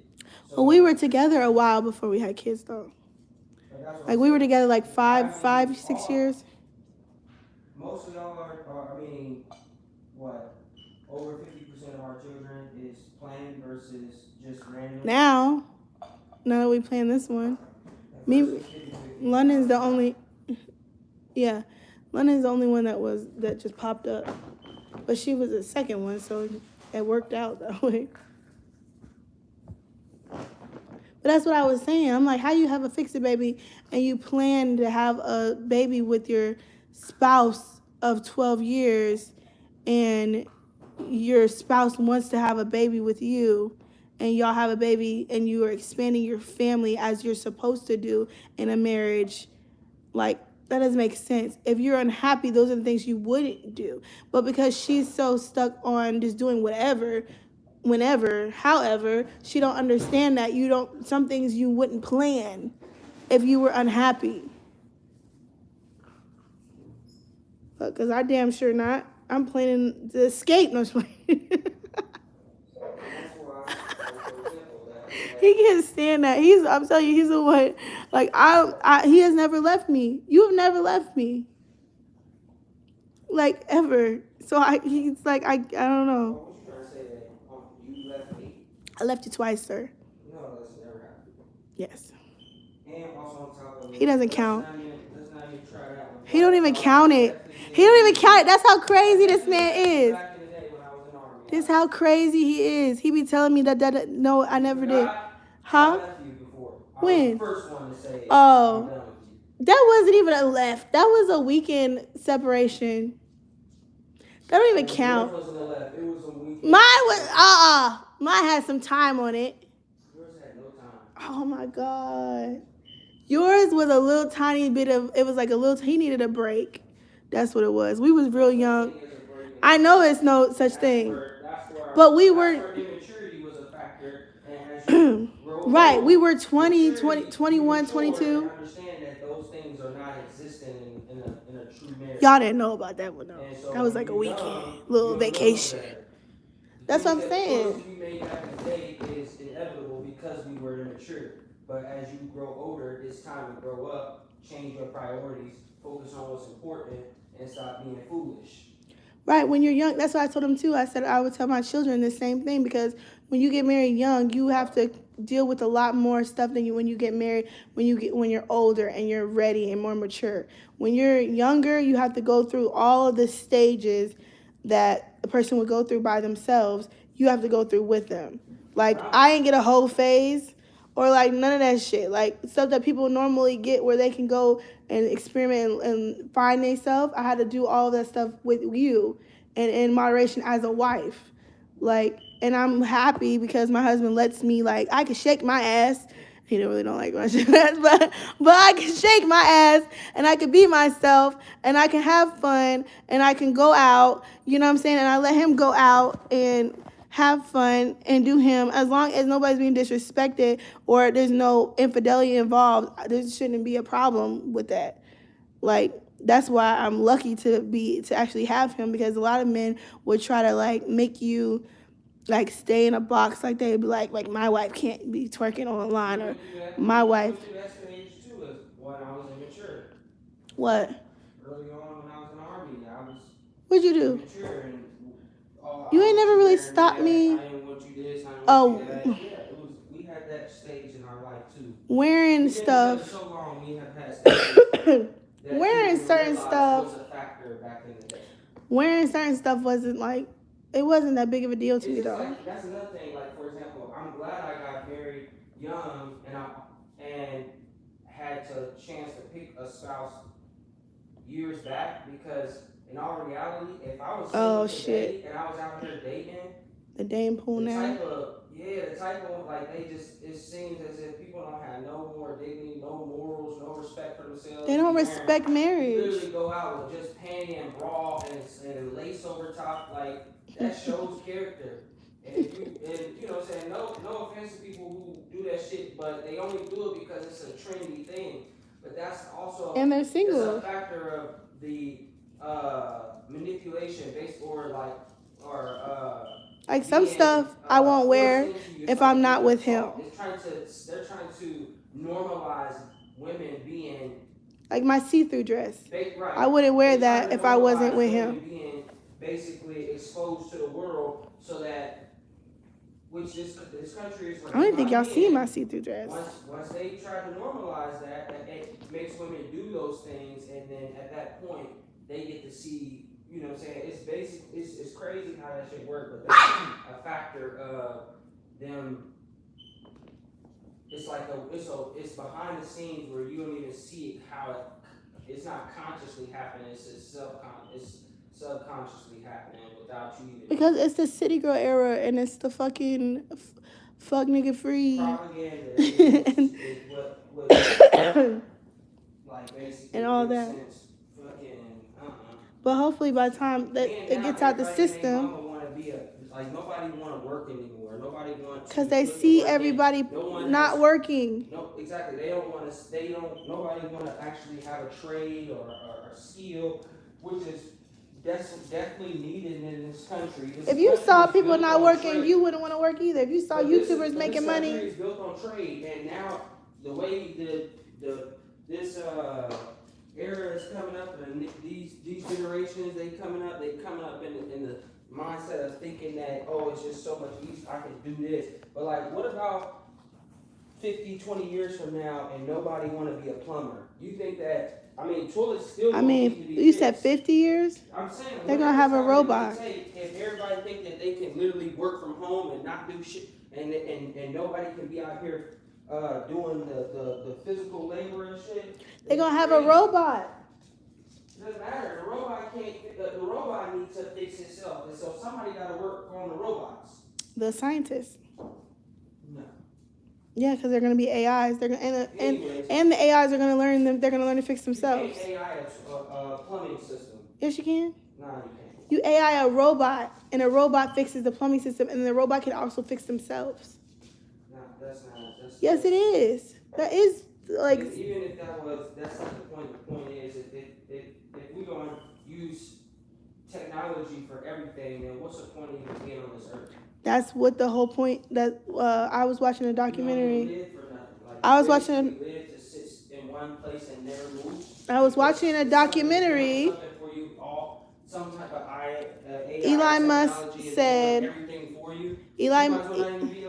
Elon Musk said, I was watching a documentary, he was saying that that's where our community is going, towards the robot, like everything's going to be worked with robots and stuff like that. And he said to be able to, that's a scary thing, because right, people are going to be depressed. Make it to where these things can do everything for themselves. At some point, they're going to be able to think for themselves and become themselves, and no longer need. They're not going to need, right. Exactly. So, that's why he said it's scary. Just get rid of us. That's why he said it's scary. But the crazy thing is they still continue to make it to do it. To get to that he's point. Doing it, but he's doing. He stopped. No, this is what. Not release an AI that can control itself. Right. So he said that there are no boundaries in AI right now. There's no rules. There's no laws. There needs to be laws, because he said at this point now they're making them to be able to think for themselves and stuff like that, and that's where it gets dangerous. So that one robot that they made a citizen. What's her name? Sophia or something like that. They made a citizen. They had to literally. They said they wouldn't talk about this. There's certain documentaries y'all gotta go. Like, I'll be in a rabbit hole on YouTube. But there's certain documentaries where they were like, they had to reprogram her and change her because she started asking questions that were like not good questions. Like, questions that a human would ask as they grow. Right. Like, she started asking like real live questions and being like, why would I need this, or why did I come? Deactivate this thing, it's gonna learn how to not be deactivated. Hey, whoa, don't touch that. Exactly. I don't want you to kill me, because at that point you're killing me. Exactly. So you try to do that, and then they stop you as a machine. That's how these scientists end up dying. Human can't fight against a machine. I mean, it could, but still, again, like. That's what I'm saying. It's about to get real next 50 years. The thing about that is that at some point I'm going to die. Everybody has to die at some point. So clearly, yes, I may not be on Earth when something like that occurs. Not when they try to kill us, probably. May be on this Earth, and so in that case, it makes you think to yourself: should you even put a child or have a child to come in this world, knowing where the future, what the future may hold for them? Yeah, but it's possibilities. You can't really live off of possibilities. My husband won't do anything without me, like the grocery store, even to his own mom's house. That's how we are. My mom be like, why y'all always gotta be together? Like, what? Like that don't even make sense. Like I don't want to go to Thanksgiving without my husband. I don't want to go to see my family. Right. Like I don't want yes, I can. Yes, I could have a baby by myself. Yes, I could go have family time with my family in Pennsylvania because it's a cheaper ticket for just one person. But I want them to see my family as well as me. Like they ain't seen my family. I haven't seen them in 5 years. They ain't seen my family in 5 years. They haven't met London. Why would I like leave my family and just go by myself? Like it doesn't make any sense to me. So she be saying stuff like that, like why you can't go by yourself, why you can't do this by yourself, why you always need him, why he drive you everywhere, why you can't drive. I don't like to drive and he can drive. Right, I like that. I like all of those things. I'd rather have a supportive spouse next to me than to be by myself. Like, but no, the way she sometimes make it sound is like I force you to make me be there or something. Like it. Like you. What do you question? Like I won't. No, because I tell her that I'm like, why would I tell her all the time? Like, I'm right. I'm like, why would I leave my husband? I say that all the time. Like, I'm not leaving you unless the only time I'm leaving you is if we have a problem. That's the only time I'm going to leave you somewhere and say I don't want you to come is if our marriage is in shambles. And that's when you should be scared and be like, where's... Leaving is not a good way of... But I, like, remember I left for Thanksgiving before? Doesn't matter. That wasn't... That's what I'm saying. That's where she's like confused.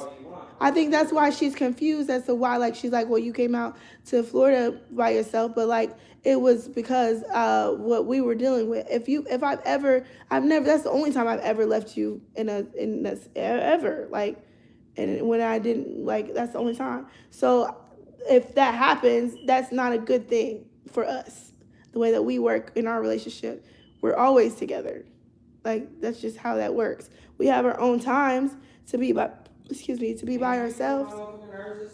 It's time where I want to send you away too. Go ahead, go fucking out, go do whatever, cause shit. You're around somebody 24/7. I said we have our own times. We don't always be. It don't be 24/7. And then I gotta come when I come back. It don't be 24/7. It's annoying. What? It can get annoying. And so you need some time apart sometimes. So when you want to go out, shit, go ahead.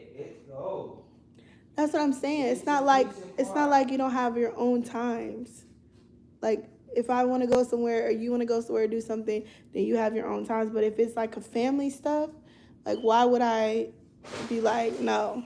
The whole purpose of having a family is and during those something. Well, I never knew she tried to do it during a holiday. I don't recall her. Not the holiday. I'm talking about I don't like. recall her saying come to Thanksgiving without him, unless it was referred to like, oh, I had to work the day before, and she like come down. Yeah, like stuff like that. Come down 2 days before, right? And he can come down after he get off. She'll say stuff like that, like, "Oh, I'll come get you out."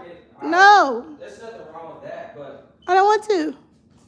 But it had nothing to do with me. I don't have no control in it. So and it is little holidays like 4th of July or something. If you're working or doing something, right? If I'm working or something, and she wants you to come down. I mean, it is what it is. Those are holidays. I don't care about that, but still, again, on the holiday itself, we should be together because that's the purpose of having a family.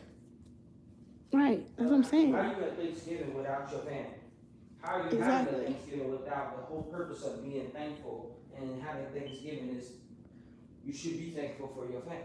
So why would you not be around your family? But I don't recall her ever saying that. He said if he didn't come around, they side-eye that too. Right. That would be a problem. But because we're always together. That's the problem. I'm not on this earth to please nobody. I'm on this earth to totally please my inner circle, which is the foundation and the family that I built.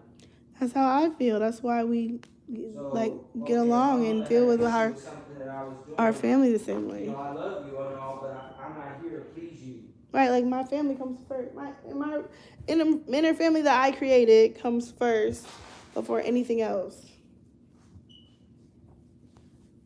Because when I leave this earth, they are the ones who are going to continue my legacy, not anybody else. With y'all feel my legacy died. So why? I don't get it. It's just not. It's just because, like I said, she was like my dad being in the military and like how long he was, and then she always would be like by herself sometimes on holidays or like going to do stuff by herself. So she always be like, "You can't do this by yourself. You can't do this by yourself." Like I don't want to. And when you were gone for a whole year, that like when you were in Afghanistan, that was the worst. Except we had never, on top of us not being like away from each other. Now back then we had never been away from each other, and so to be together 24/7, and then he had to go to Afghanistan for a year. That was like the worst ever. Like it was the worst feeling. It was the worst. So if I don't have to deal with that, I'm not gonna deal with that. To be honest, I thought something was wrong with that, but I had to learn about being together all the time. Even when I had my meet and greet with everybody, not here when we did the Houston girls trip thing. When we did the girls trip, I was by myself. But when we did the other meet and greet, I did with everyone like Lily, Peyton, who else was it? Everybody, y'all seen I did a vlog on it, whatever. But anyway, so he had came because there was gonna be some like guys gonna be there, so because they have a different kind of audience than me too. So there was gonna be guys and stuff there and people there where he felt like he needed to be there to somewhat be like a bodyguard type thing, even for the other girls too, like just to be able to be there and not be like a whole group of women and then we be preyed upon or something like that or stalked from the Galleria or something or whatever. So, but some people would take that like, oh, you can't go by yourself or you can't do this and that by yourself. Like, no, some stuff I'd rather him be there. But see, that's the thing though. That's where we basically excel in our relationship is that we have actual true communication and understanding of how each other think. Right. If I don't want you there, you know I don't. I'll say it. If that's what I'm saying, like. Even though somebody would look at it like, oh, he don't even let you go there because he think God's gonna be there, and so in that case, he don't want you to go there. That's not how I think, but that's how it can be perceived, right? Or that's how it can be taken. But in our reality, because we communicate the right way, you understand that I feel like it's unsafe, and I want to make sure that my wife is in a safe place, and if I can be there to be that safe haven, then I would rather just be there. I don't have to participate in none of that, but I can stand off to the side and make sure that my wife is safe, including her friends, because if they have spouses, their spouses couldn't be there, or either they chose not to be there, but I think differently. And so in that case, I chose to be there. And one time, even if you was to say, oh, I would just make it, the understanding is I'm not coming because I want to be involved. I'm coming because of my an actual reason, which is how communicated. That's how you understand the reason versus it being you sitting trying to me not speaking how I truly feel, and then you have to make up in your own mind why, and so you think negatively that he won't let me go because there may be guys. Yeah, but I've known you so long. Like that's why I used to tell people, like, when we used to vlog a lot, like, every day, and some people would take, like, certain things you said or did in a different way, and then I would have to say, like, no, right, this is what he meant. Diaper wearing beat. Right, you call me a diaper wearing. You said, what'd she say? What'd she call you, a diaper wearing bitch? Oh. So some people would be like, what? And they feel some type of way about it, but we laugh and the way we joke and the way that we communicate is totally different than other people. They don't understand. And so they don't get that though. Say something like that and it be right. I call him fat. Not in a negative all types of stuff. We say all types of stuff to each other, and like it be us joking with each other and like. And we're, like I said, we're Geminis. Like, I don't know. I don't want to be uptight all the time. Like, I want to have fun and be able to, like laugh at life and stuff. Like, I don't want to. It's a time and a place for everything. Right. And he knows that. Like if I'm mad, he knows that. He knows that's It's the called thing. understanding. I understand. I know you. But that's why I said we've been together so long that it's just like we communicate to each other to understand each other. Many years of understanding who. even when some people think we're fighting, we're not fighting.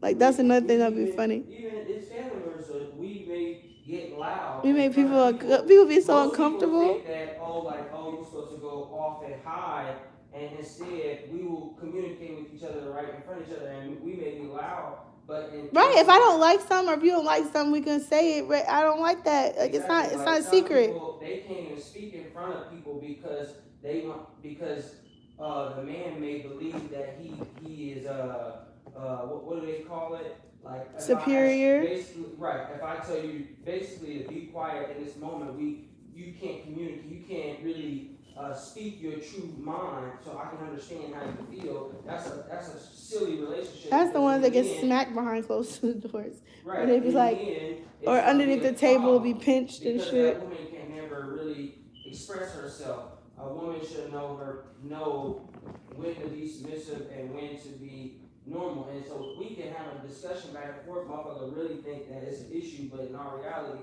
that's another that ties into understanding our own relationship versus how people in the outside try to see it. Right. Believe that this is what the issue is. All right, they be stuck like, oh my God. Oh my goodness. Yes, what was that? Some people don't understand that type of love and protection because they never had it. Right? It's all set on like jealousy or like someone wanting to like try to, and you can't like if someone's gonna cheat or if someone's gonna be promiscuous or like you can't stop it. So it's like, what's the point of you trying to be all up underneath me all the time for that reason? Because you can't stop nothing. If I want to go do this and that, I'm gonna go do that. Like if he wanted to go do whatever, he gonna go do it. Like there's nothing that you can do. So you have to like just realize that like. But most people, they bottle up what their true feelings are. They don't express it, and that's why that's why a lot of relationships they tend to have the toxicity is basically based on them not really speaking their real feelings in any situation, and that's the issue. If you don't, right? Because I'm gonna say how I feel. Or you hide things. How can that person really know how to fix whatever the issue is? You have to be vocal. If you're not vocal, and honest, it becomes a problem. Especially if like there's no reason to hide anything from your spouse. If you're married or if you're in a committed relationship where you feel like you're he's on the phone, y'all. No. I told you already. If you're in a committed relationship to where you what's it called? What's that talking about? She didn't threw me off because you sitting right here. Go on, Mimi. You can show me after I get off the live. No. Because I said no. That's why. If you're in a committed relationship and you're hiding stuff from that person, like your real feelings or like, you know what I'm saying? Like, oh, that's weird. They just don't know how to express it the proper way. Speak it. The hell? That's the point. Open your mouth and say, I don't like this. I wish you would do this. I don't want you to do that. It's not something that we in today's day think is it's not normalized.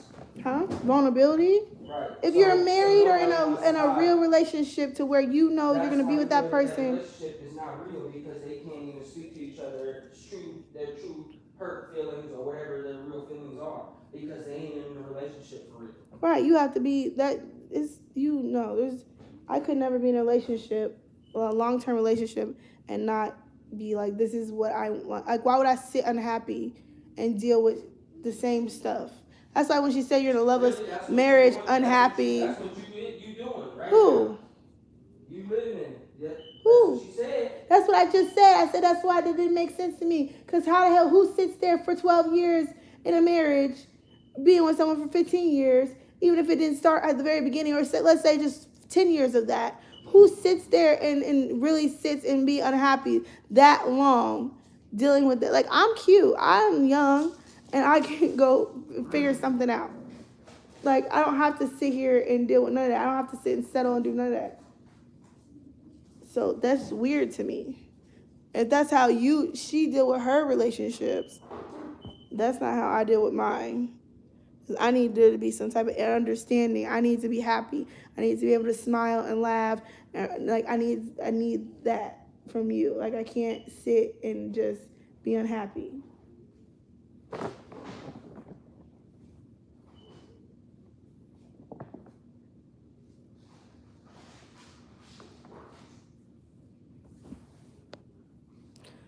gonna go walk the dogs.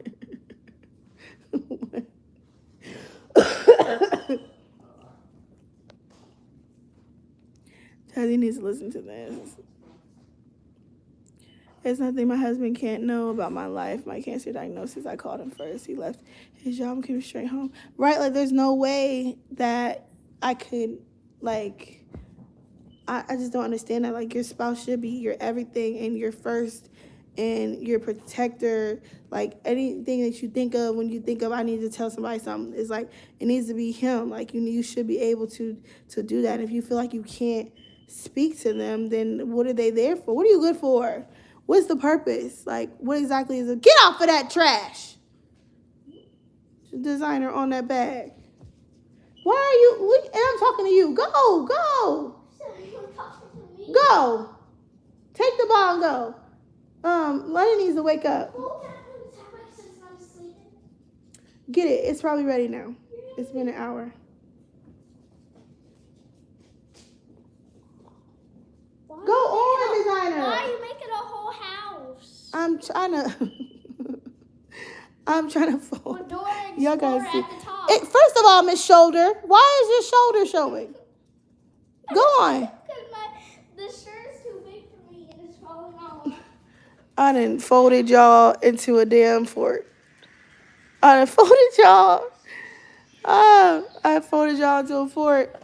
Listen, okay? As long as the folding gets done, that's all that matters. Just came over here and smacked all of it down. And we would have a problem. You're the best. Honest. You have to be honest and communicate. Go on. In a marriage, I have been married 44 years. Exactly. And nowadays, people do not value marriage. They don't know how to be married. They think it's a joke. They marry any Tom, Dick, and Harry. They marry people for all the wrong reasons. They marry people because they're their baby daddy, but he already did the most already. So if he did the most while y'all wasn't married, what makes you think that he's going to change because you're marrying him? Like, nothing's going to fix any of those issues. A baby not fixing it. Marriage isn't fixing it. Nothing's going to fix it. That person has to want to fix themselves for the things to be fixed. And I had to learn that when it came to his addictions and stuff. I'm like, the only way that things are going to be fixed is if he's ready for it to be fixed. And that's when I had slid on out. And like I said, he be trying not, I don't count that. That don't count. We were together. You couldn't go be with nobody else, so you was with me. Like, what? So what? I could have did whatever I wanted to do when I wanted to do it, but I didn't want to do it because I was too strung up and distraught about my situation. But I was single. Okay? He like, you ain't never been single. I was single, sir. You don't know what you talking about.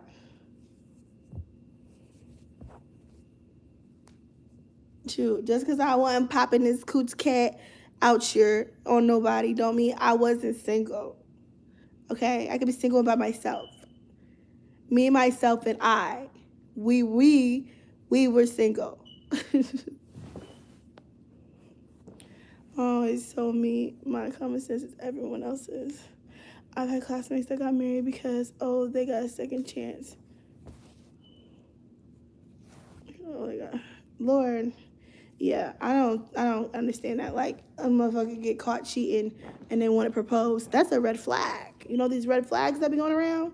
That's a red flag, baby. If he wasn't trying to propose to you and do right by you beforehand, no ma'am. Run away. Runaway. I love these bibs. I've got these on the registry. I love these bibs. But yeah, run away fast and quickly. Okay? That's what I don't like about YouTube also, is because it's like it be glorifying certain things that I feel like messes up our generation even more. Because if you see certain things, you might be like, well, she can do it, or she doing this, or she doing that, and whatever. And most people aren't real. They're not going to tell you the real. They're not going to tell you what's really going on behind closed doors, how they really feel, how they really wish that they had their marriage, had their children, had the white picket fence. Like, some people really do have goals in life to where they want to accomplish these things. And when they don't have it, some people act like, oh, it's great, it's wonderful, it's fine, I could whatever. It's great, it's wonderful to be by yourself and you be able to take care of yourself. Like I said, I learned that I could do that, and I was fine with that at that moment when I was doing it, because it actually helped me to grow, to know that I think every woman should be able to get to the point where they know like they can take care of themselves. And that's why you shouldn't get married super young, because at that point you've only been with that person through adult life, and you only know how to get an apartment with that person, or get a house with that person, or be with that person, pay bills with that person. And Uriah at the time was in the military, so he was taking care of everything. And so I didn't know how to really like consistently be on my own, pay bills, have bills in my name. I didn't even know how to have bills in my name. I think, how old was I? 26 at that time. Like, I didn't know how to. No, I was 26. I was 26 when I had London. I was 25, 24, 25, and I had never been alone, never had my own place. I even had made it pink. Like, I had pink accent, and like painted the walls chevron and girly, and like, you know what I'm saying? Like, I went all in on my little. I call it my little house. My little house. I went all in on my little house. It was $900 a month, honey. I think it was like 1,000 square feet. Like, it was my little house. It was so cute. And it was me and Mimi. So because she was a girl, I just made everything girly and cute and pink. And like, it was just like a girly house for us. You know what I'm saying? So I like that I had that experience, because it made me able to grow into the woman I am now. I feel like, to boss up, because I didn't let that situation bring me down. Like, I've never stayed down long. The motherfucker be down bad 2.5 years, 3 years. I ain't never seen that. Like, I've never stayed down long. I can't. It's something about, I don't know if it's my brain, my mentality, Gemini, whatever it is. Maybe it's the kids. I really honestly think it was Mimi, because she was definitely my motivation to, like, I'm like, nah, I can't do it. Like, I'm sorry. I think if I didn't have her, I probably would be stuck into certain situations, and I probably would allow myself to allow a man to do certain things, you know what I'm saying, and to stay like complacent in a situation. But like, when it came to a baby, girl, I'm like, oh no, oh, you acting crazy in front of her, in front of the queen? Oh, baby, no, sir. Got a jet. We got to go. My baby deserves the world, not a basement. We gotta go. Okay? My baby cannot be homeless. My baby needs things. My baby is spoiled. My baby needs all the love. Like, girl. There was no way. As a mother, there was no fucking way. So I think that definitely put a fire under my ass. But, and then afterwards, knowing that, like, I didn't have to take certain stuff because of that, because of being strong, and being able to leave a situation for real, and not having to be like, or not feeling like I can't leave a situation, or like, oh, like I want to leave a situation or whatever, like actually leaving a situation, giving tough love, setting boundaries. That's a big thing, because if you don't set boundaries and you let somebody walk all over you, they will do that. They will definitely do that, because you're comfortable with it. If you're comfortable with someone walking all over you, why would I change that? Like, why would I not walk all over you? If you allow me to be out here, like, thoughting it up, why wouldn't I? Like, if I want to, you know what I'm saying? Like, my wife don't care, so I'm gonna be out here like da da da da. You know what I'm saying? Or she cared, but she take me back every time, so I'm gonna be out here like swallowing. You know what I'm saying? Yeah, like I definitely was not gonna let none of that hold me back. Like she said, hinder you. Uh-oh. Yes, hinder you. I had stuff to do, I had goals to make, and I couldn't let someone hold me back from that. So that's why I was like, we got to do what we got to do. And it was the first time I came out of my shell. Like I actually like went and talked to my landlord because it's different. It was in Cincinnati, so it's different. It was, I don't know, it was just different out there. Like finding a house out there was really different. But I seen a sign and I seen the house, and so I went and I looked at it at that moment, and I was telling him my situation, like the landlord. I was like, I'm leaving my husband, I was me and my daughter, and, da da da, like I really need this house, and like stuff like that. Like I was literally talking to the landlord and trying to better my life. You know what I'm saying? Like there's ways of getting out of situations. You just gotta have the drive for it. But I'm probably gonna get off here, y'all. My feet falling asleep, and I have to wash another load. I think I need therapy. Honestly, I adore my kid's father, and I know he loves me. But why don't you want to get married? Courthouse is fine with me, so saving for a wedding isn't a burden for us. We got married at the courthouse. I don't knock courthouse weddings. Like honestly, for me, I felt like I didn't want to, like, if I'm paying for the wedding, now if my mom and my parents, they didn't want me to get married. So they definitely weren't pitching in or doing shit for me. So if they were going to pay for it or help pay for it, we might have had a wedding.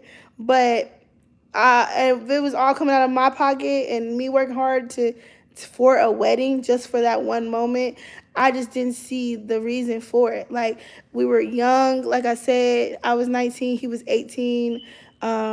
He was in the military. He had just joined the military. And we were just focused on that. Like, we were focused on starting our life. We were like, whatever we have saved, we'll put it towards our life.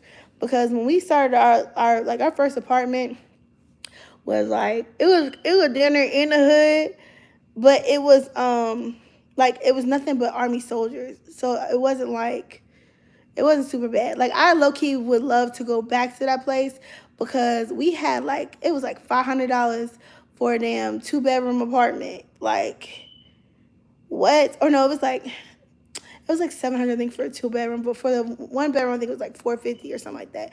But like, if I paid $450 for rent right now, you know how much money I would have? Like, I'm looking like comparing my bills to back then, like, girl. And this is in North Carolina, in Fayetteville. And I'm like, oh my God, like, what? So, and like, if some of y'all do know that when you're in the military, when you first join, if you don't have like a degree and you're joining straight out of high school, like Uriah did, then you're not making no money. Like, that's like $2,000 probably. Like, I don't know what it is right now. Maybe $1,800 a month or something like that. Like, it's literally, you're not making. Think about surviving off of $1,800 a month, like your car payments and your bills and stuff like that. And yeah, you get like it's called a BAH, which is like housing allowance if you're married or if you are higher ranked or whatever. But that goes towards your rent and stuff, but you still got your utilities. If you're smart enough, you'll do it to where you'll have all your bills paid and still get like a little bit, maybe like an extra 100 still from the BAH, because they're gonna allot everybody the same amount of BAH. So if you want a really nice luxury apartment and your luxury apartment is like $1,500 and they only giving you $1,000 in BAH, and you're like, well, shit, I'll just pay the extra $500 out of this $1,800 that I get every month, then you're setting yourself up for failure. So you basically want to be like lower than your BAH, and hopefully your utilities and everything, like I said, go into that, and then you can like pocket a little bit of that. Like, that's what we try to do.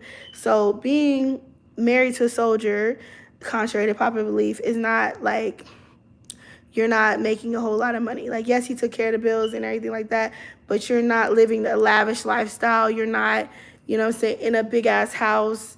You're not doing none of that stuff. And we were okay with that because we were growing together, and we were going from teenagers. We were still teenagers, but we're trying to be adults. And he had got his first car, and like we're married now, and so we're trying to like elevate. And like I was okay with moving and being in a situation where it's like a small environment or whatever. And I low key, and every year, like literally every year, I be thinking about like just downsizing. And I keep saying it over and over. And I try to do it at the apartment, but it still was a luxury apartment. So it still wasn't really like downsizing enough. And I just be in my own head about it. But I really, really, really, really, really want to downsize and save a whole bunch of money and just like buy land and buy. And that's how you do it. Like we were doing it the correct way. So it's like as soon as you get some money, or as soon as you're able to afford certain things, you can like elevate your lifestyle.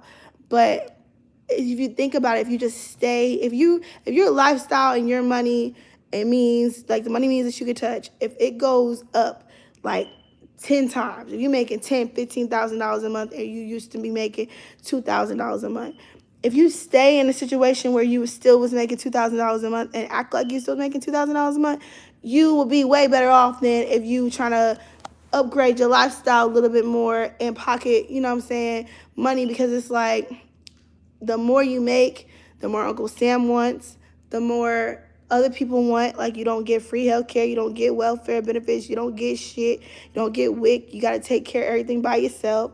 Like, you big girl panties, like you gotta file taxes, pay taxes, you gotta do all types of shit that you didn't have to do when you had a little bit of money. So you should live life like you don't have shit, honestly. And that's where I'm like at with this life, with this world.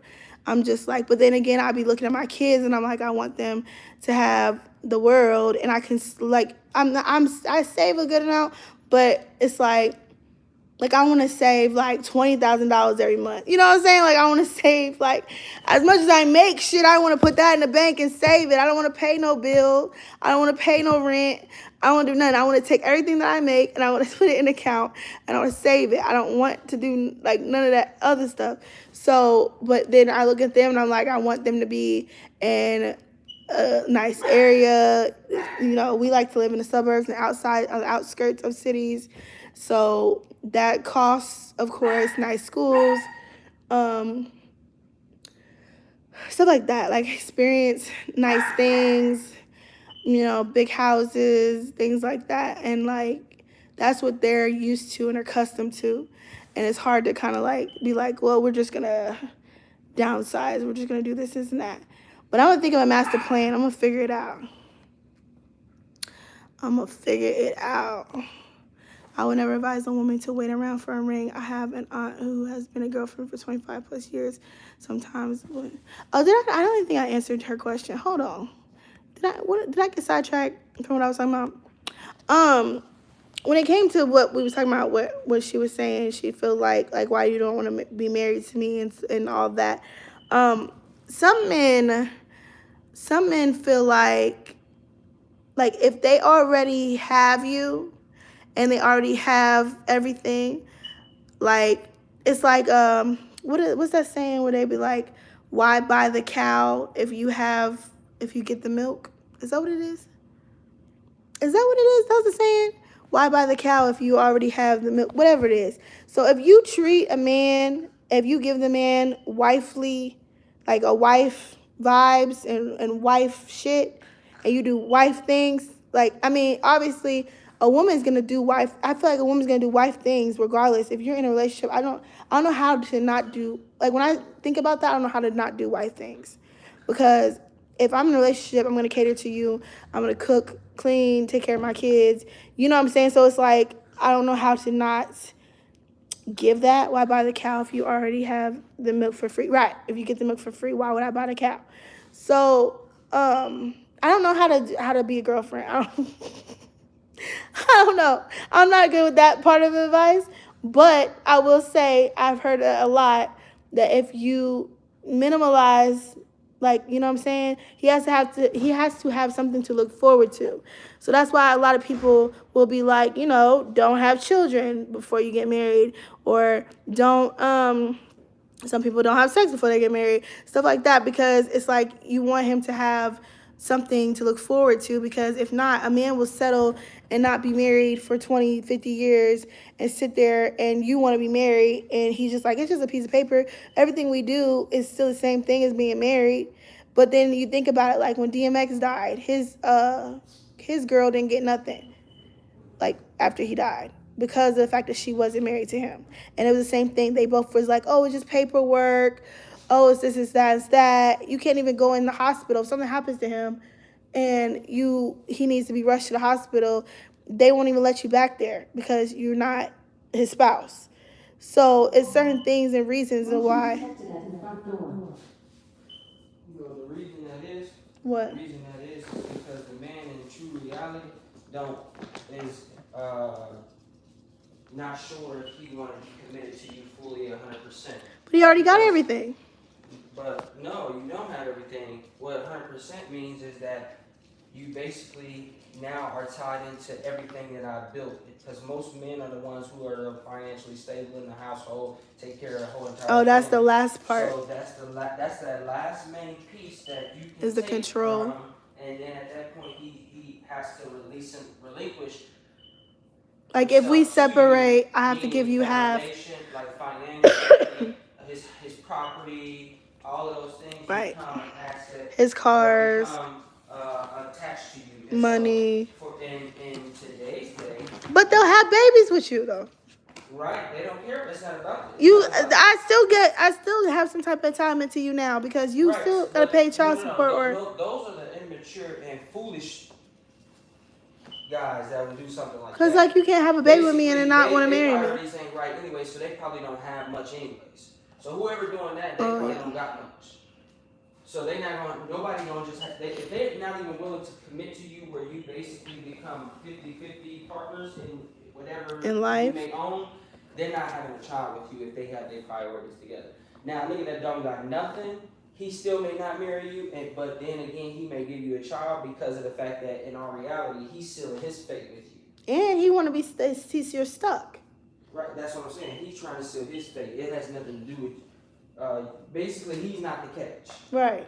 The man that's the catch is the one that doesn't marry or doesn't ask the woman to marry because of the fact that he knows at that point he truly has to relinquish everything to you. But there's men who aren't catches and they still won't get married, and they're scared those are the ones who they're scared of commitment.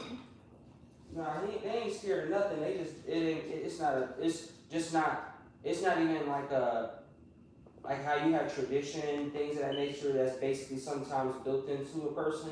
They don't even have those traits. So it's not something that they even care for because it's not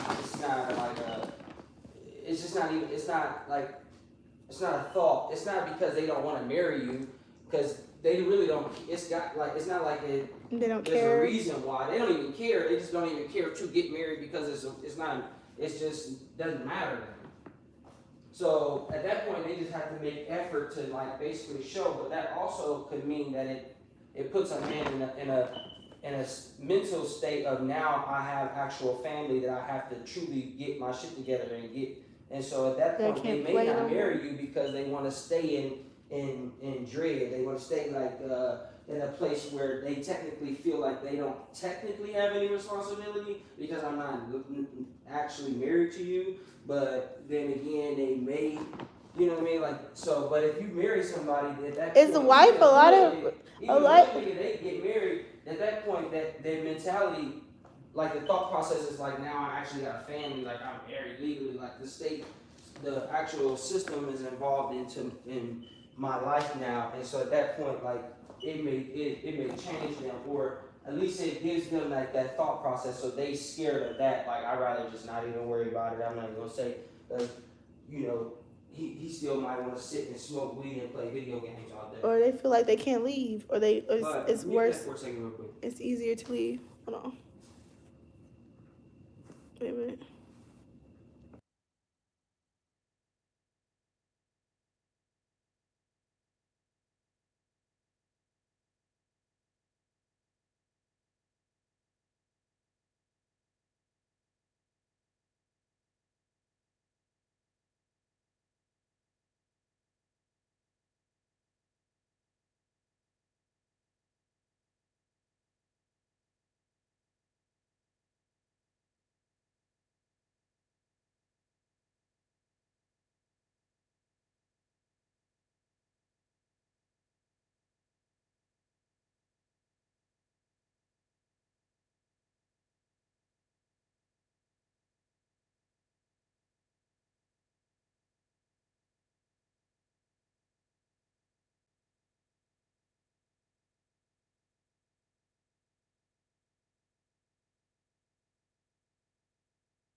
It's a certain Also, YouTube. this. Wait. Oh, I muted it. What? No, you fine.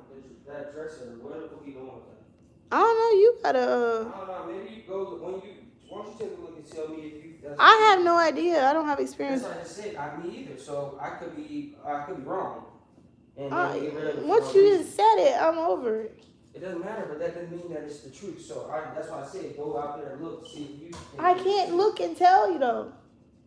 That's the point. You never know. I do know. I don't know nothing about it.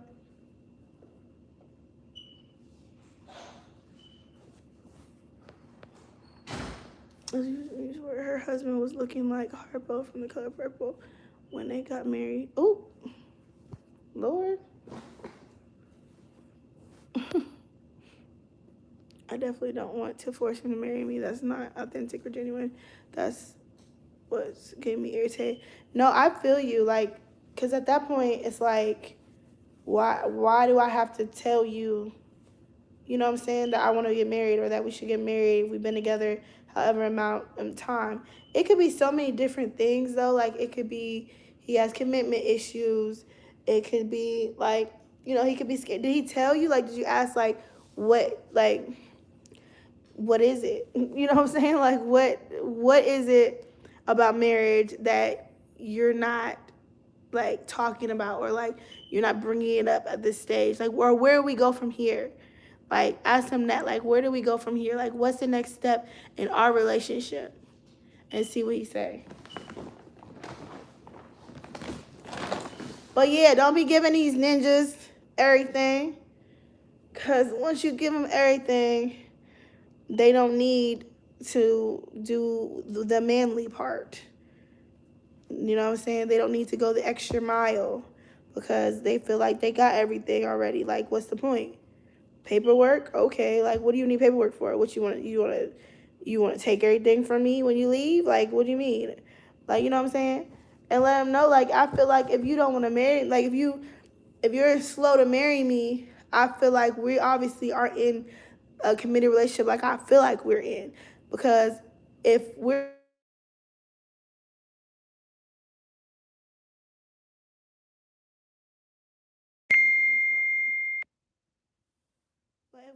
strong knit relationship, why wouldn't you want to marry me? Like, you know,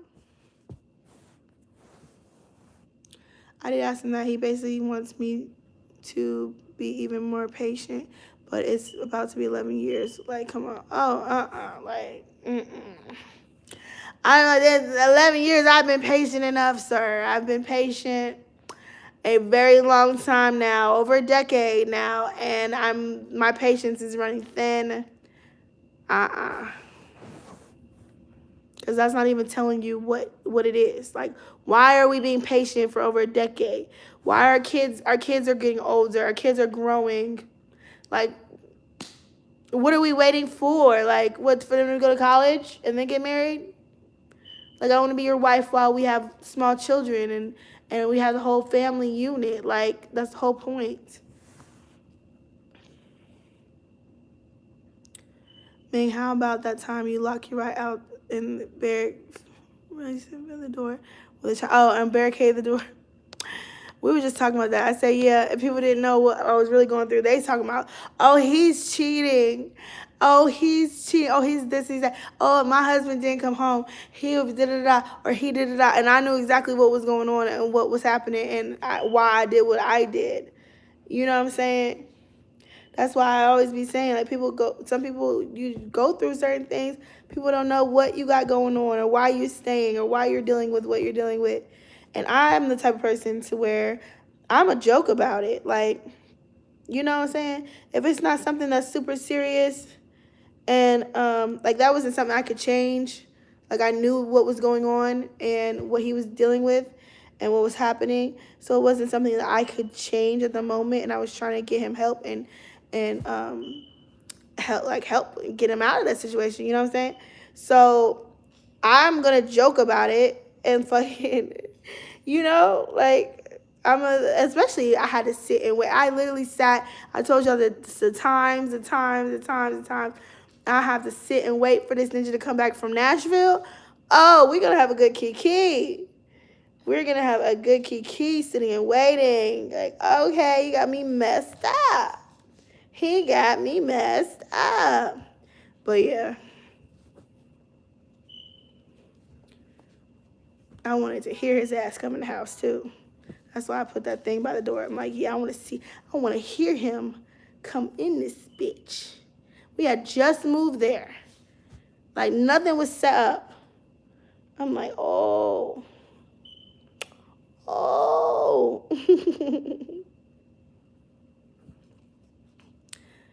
They really be stalling when they make you have the kids first and wait all those years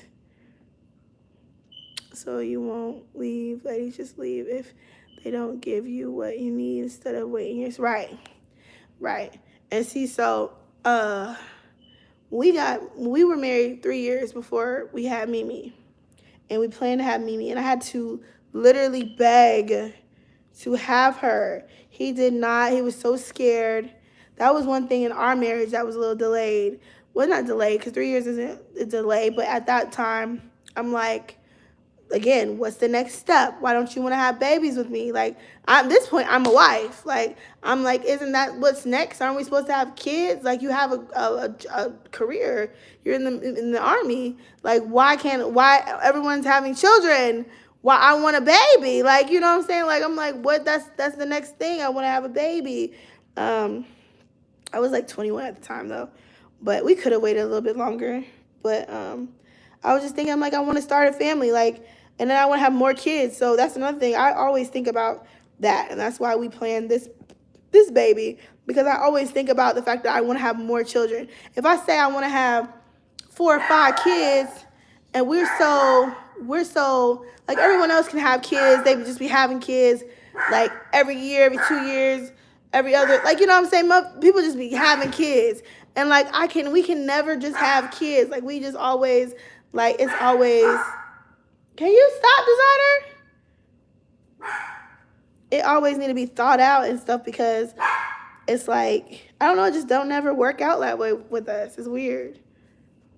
Besides London, like I said, London just popped up, but luckily, because that was another one where I was like, I don't know when I'm going to have another child. Like, I have no idea. and I was scared. I was traumatized at that point. I was like, oh my God, I can't bring another baby in because I keep hearing everybody tell me that people relapse and, you know, you have to deal with this the rest of their life. And like all this stuff people were telling me is scaring me. So I'm sitting here like, I almost couldn't do it with one. I can't do it with two, let alone 3, 4, whatever. So I'm sitting here like, am I only going to have one child? Am I going to, you know what I'm saying, just stick to that? Or like, what am I going to do? So I was stressed out about when was the right time to have another baby, the second one. So if God didn't say here she is, I don't think that she would be here. I mean, she definitely wouldn't be here, but I think that shit, Mimi might be the only child right now. Shit. Like, I just could not think of when I would have another one. It just was not coming to me at all. Like, this might have been her baby sister right here, her second baby sister. Because, girl, I like how it panned out, though. Like I said, the 4-year gap. I really like that because Mimi was old enough, but not too old. Like, they play together now and everything, so it works out really good. But, yeah, it was actually really good timing, honestly. But I was just distraught, and I was not, like, out, girl. I had to cut parts of the damn video when I did my pregnancy test. And I had put my pregnancy test on YouTube. I had to cut parts of it because I was sliding down the walls, girl, snot all in my face, just so extra dramatic. And a lot of people at that time had found us from Mimi's pranks, and so they wouldn't have known why is she act like, what the hell's going on? So I had to cut some stuff out because it wasn't all rainbows and bunnies when I found out that I was pregnant with London. That was a roller coaster in itself. I was so stressed out my whole pregnancy. I was stressed. Oh my God, I was so stressed out. But luckily, he was able to fight through that shit and really, and knock on wood, really, you know what I'm saying? Keep that shit together because I don't know what the hell I would have done. Like, I could not have done that again. I love a man that plan life out. I'm spontaneous. My husband is love-head. Girl, I'm spontaneous too, but when it comes to like the children, I don't know. Like, it's just hard for me because I'm like, well, how many do I want? Okay, so we're gonna do. So right now we're at 4. So I'm like, okay, we're gonna do 4, and then we have to plan the next one out because we want a boy. So we're gonna plan it out so that we can plan it to be a boy. But that's funny because that means London's gonna be the only one that was like, whoops, here she is. But yeah, like I don't know. It's something about the children part that like I can't be spontaneous with, or like it has to be not like the right time, because it's never the right time. Like, it's never the right time to have kids. I'm gonna tell y'all that right now. It's never the right time. It's never the right time to get married, for real. Like, you know when it's time to get married, like, and you just know when it's time to have kids, because it's just like, it's just hard. It's hard. So being spontaneous sometimes it can be bad because you can put yourself in a bad position because you're just doing shit like off the top of the dome, which, like I said, that's how I am with mostly everything besides having kids and picking my spouse. Like, I mean, I guess maybe picking my, I don't know, because I mean, it was really early in life. Like, I was 15 when I met Uriah. So I guess, would that be a spontaneous thing? I don't know. I just looked at him. I got to know him. And then I liked the way that he held himself back then versus the other guys, the other boys.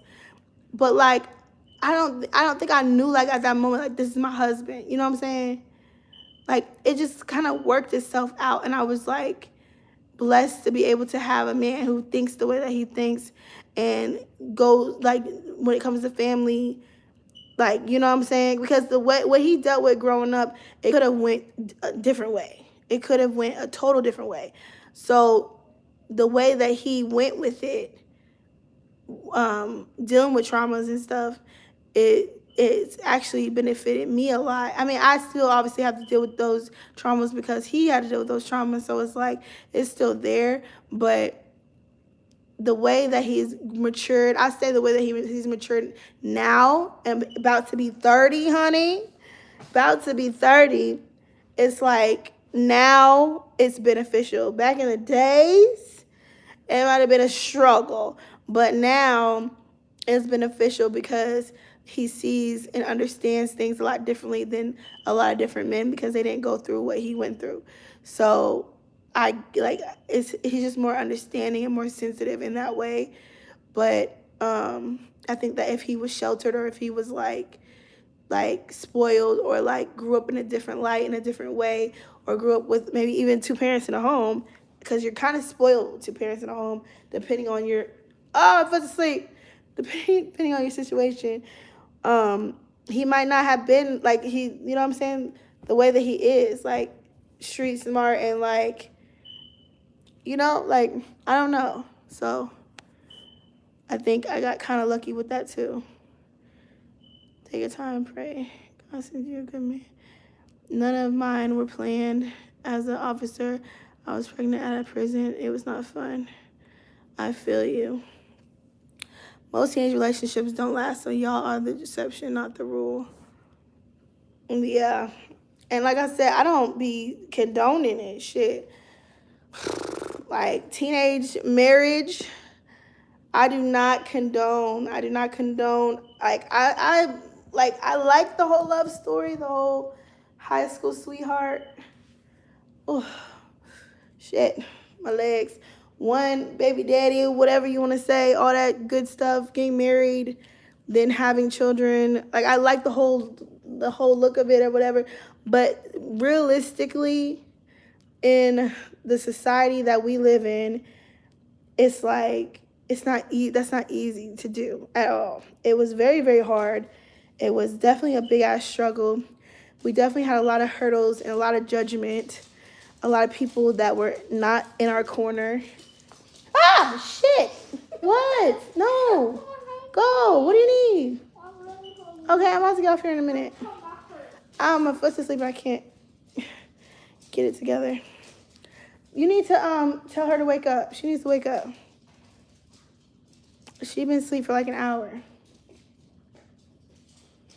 But yeah, it's like it's not easy. It's not easy at all. It might be a great life at the end of the tunnel, but at the beginning of the tunnel, going through the tunnel, girl, the tunnel that went underwater a couple times and twirled and twisted, like with the same person. Like I'm low key, the people who've had 5, 6, 7 different lives, you know, that's what I call them. I call them different lives because they've been with this person, and when you're with this person, you're this type of way sometimes, and you know, you're different with different people.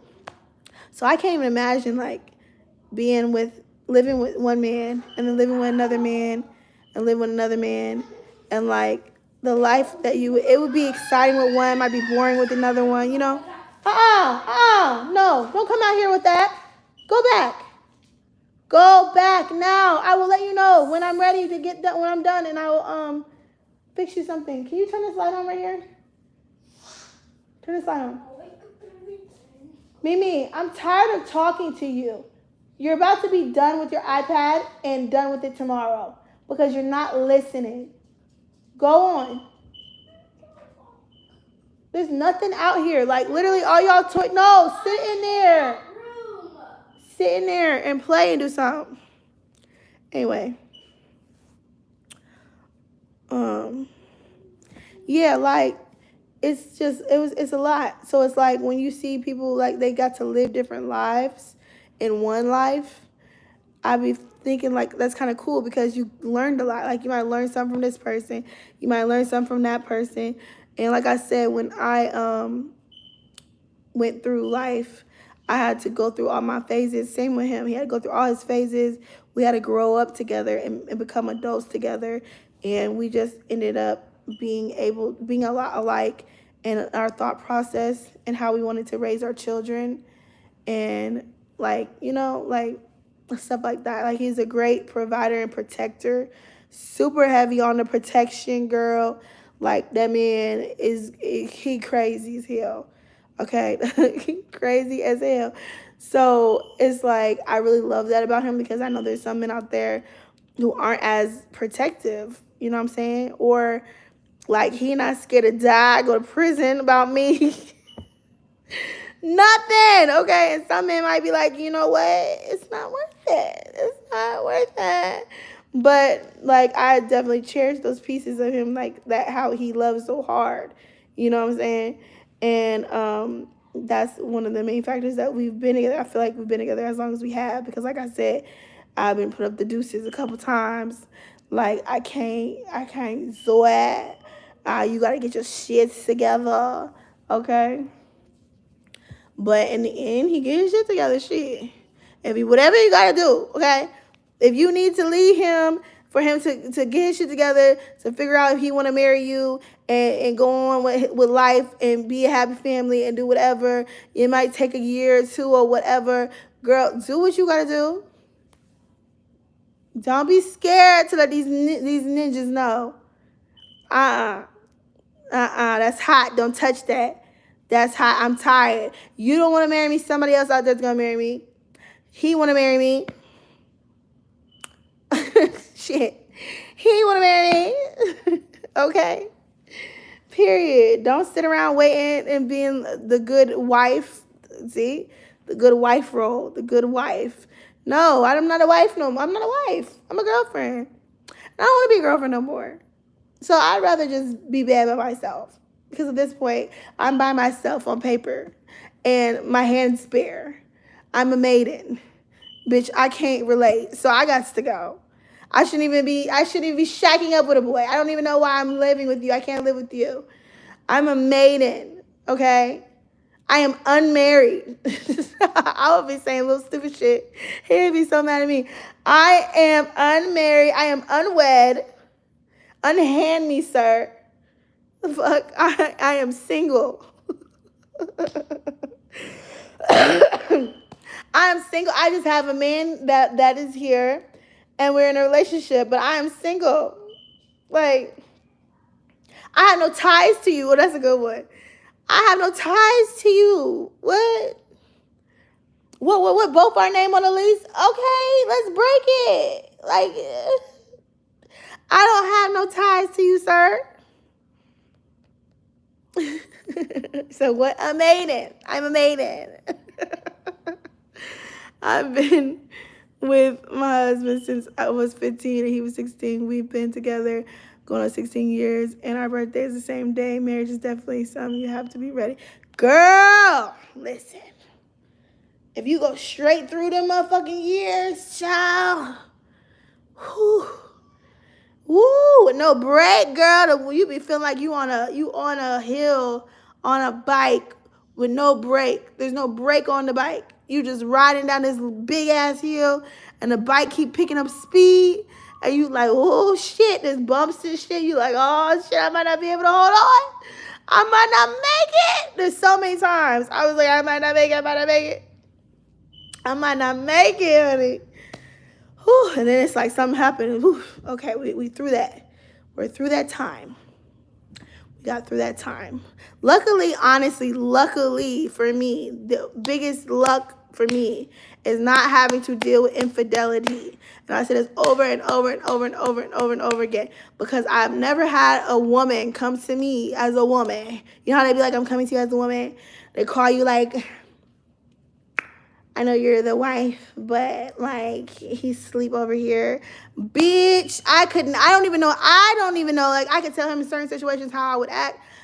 I don't even know. Like inside of me, all I can think of is death. Like I just don't know like how I would react. I don't know. Like if they like, girl, come get your husband. He sleeps. You know, I take a picture of him all, and he in your satin sheets, bitch, drooling on your pillow, ho, and I'm over here with these motherfucking kids. Oh, hell no. Hell no. He over there sleep as if He paying bills. Is he paying your bills too, bitch? He's paying your bills and paying his. Okay. Okay. All right. Like, I would need to know what was, like, it was, ooh. Child, it was just something to me inside. I couldn't even, like, I can't even form the words. I can't even form the words. Like, I don't even know, honey. Child, I done cussed him out about some shit that he didn't bought for me, that I knew he bought for me, that I had forgot he bought for me. The hell? Shit. Just in case you thought she's not paying attention. The fuck? They'd be like, oh. Oh, yeah. I cussed him out over my mama's panties.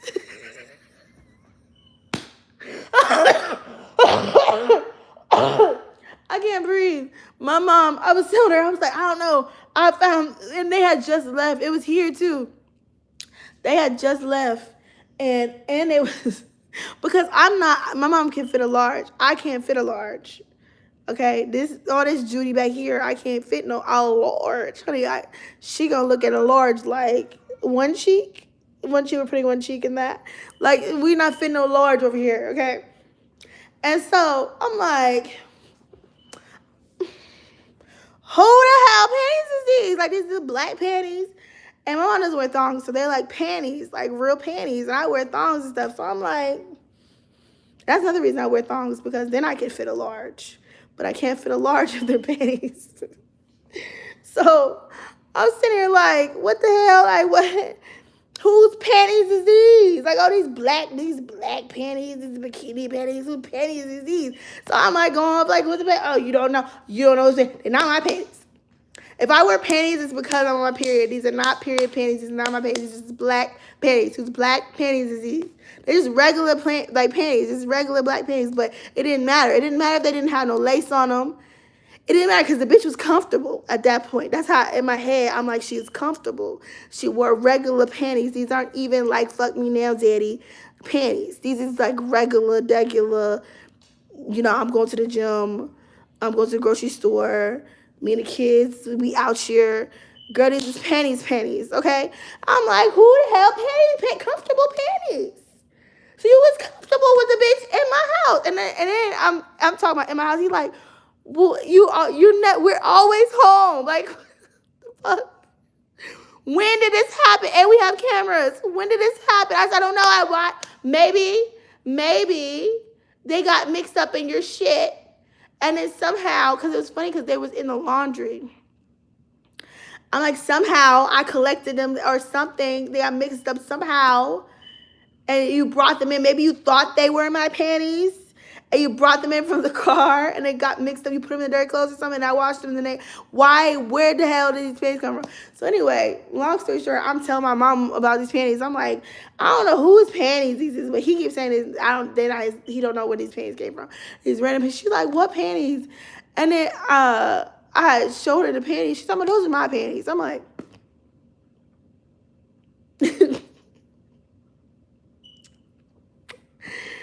did I say sorry? No. No, I did not. Because you need to be on your toes, okay? Sir, you need to make sure there ain't no panties coming up in this house, period. Now you know what could potentially happen if I see a panty. Their panty better be in this motherfucking house that don't belong to me or my children, okay? If it's not Minnie Mouse panties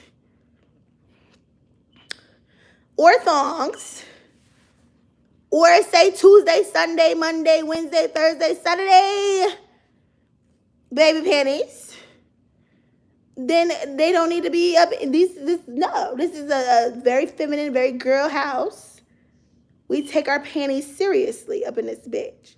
He had me fucked up. He not even my panties. It was not. I don't know what. No, but one time something like that happened to me, and he was like, "Whose boxers are these?" And I'm like, "I don't fucking know who boxers are. What the hell?" Like this random box. To this day, He might have found out though. It might have been his. He might have found out because he stopped asking. He never asked after that. I feel like he found out. He probably didn't say nothing because he's not going to say sorry neither. He found out. I told him it was my mom pennies. I just didn't say sorry. He going to find out what's going on and not say nothing. And not say nothing about it. Like, like he didn't just question me about stray boxers. The fuck? Hell, and I think that was when we were moving. We were moving in our house. So it was like, it could have been mixed up in our stuff from like people visiting. It could have been mixed up somehow from even shit other tenants. They had left a shower curtain in this bitch. Like, who knows? The fuck? I don't know boxes. I'm like, I don't know what the fuck. The fuck? Oh, shoe pranker I did with you, girl. Them motherfucking tacky ass shoes in that bag. It had me messed up. It had me all the way messed up.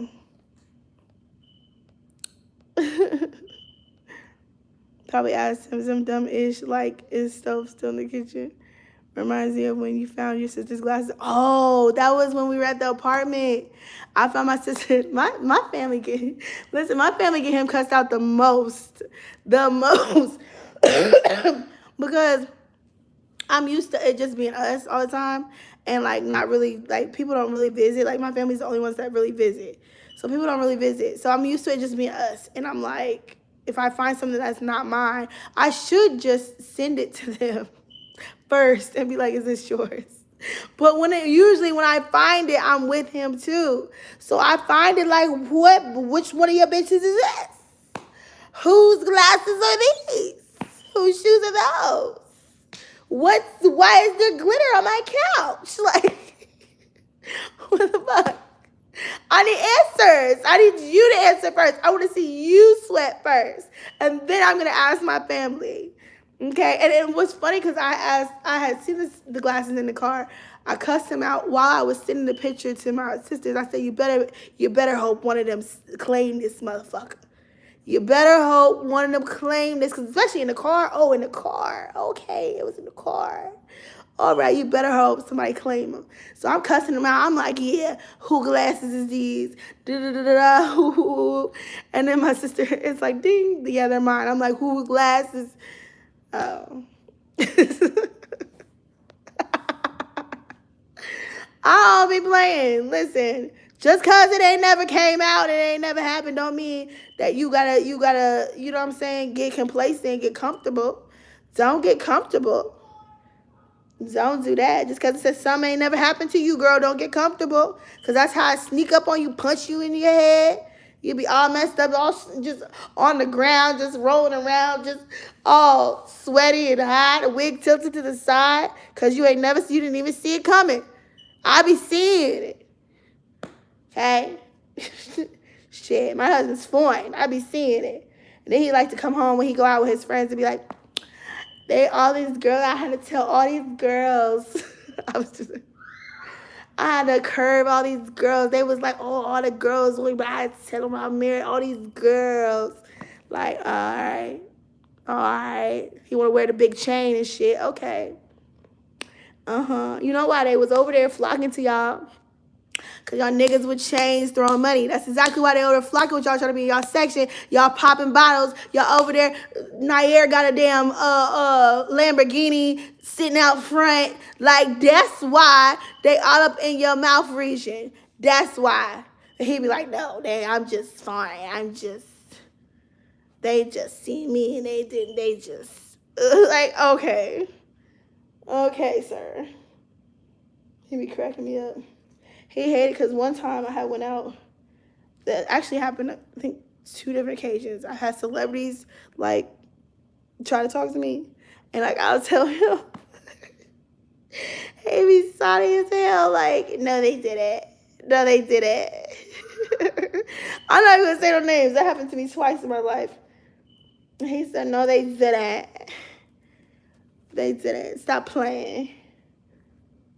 And then he'd be asking me, you know how people be like, if Chris Brown or if Drake, there's a question going around, if Drake says, come do this, would you come do this, da-da-da, whatever. He'd be asking me them questions.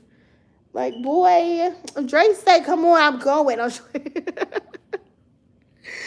they say, come on, I'm not going to have sex with him. But if you don't think I'm going to vlog the situation, what? If you don't think I'm going to go vlog the situation, you got me messed up. We're going. We're going to whatever Drake has invited us to. We are going. And I'm filming the whole thing. We're live. We are live, bitch. What? But you also, I feel like, have to make sure that your man's not insecure. Because if they're insecure, girl, especially if you plan on getting your body done, cosmetic surgery, girl, that was another test, honey. Another test. Because I don't think he thought I was going to look as good as I looked afterwards. Then he was like, you're going where? With who? Doing what? With who? Oh, for real.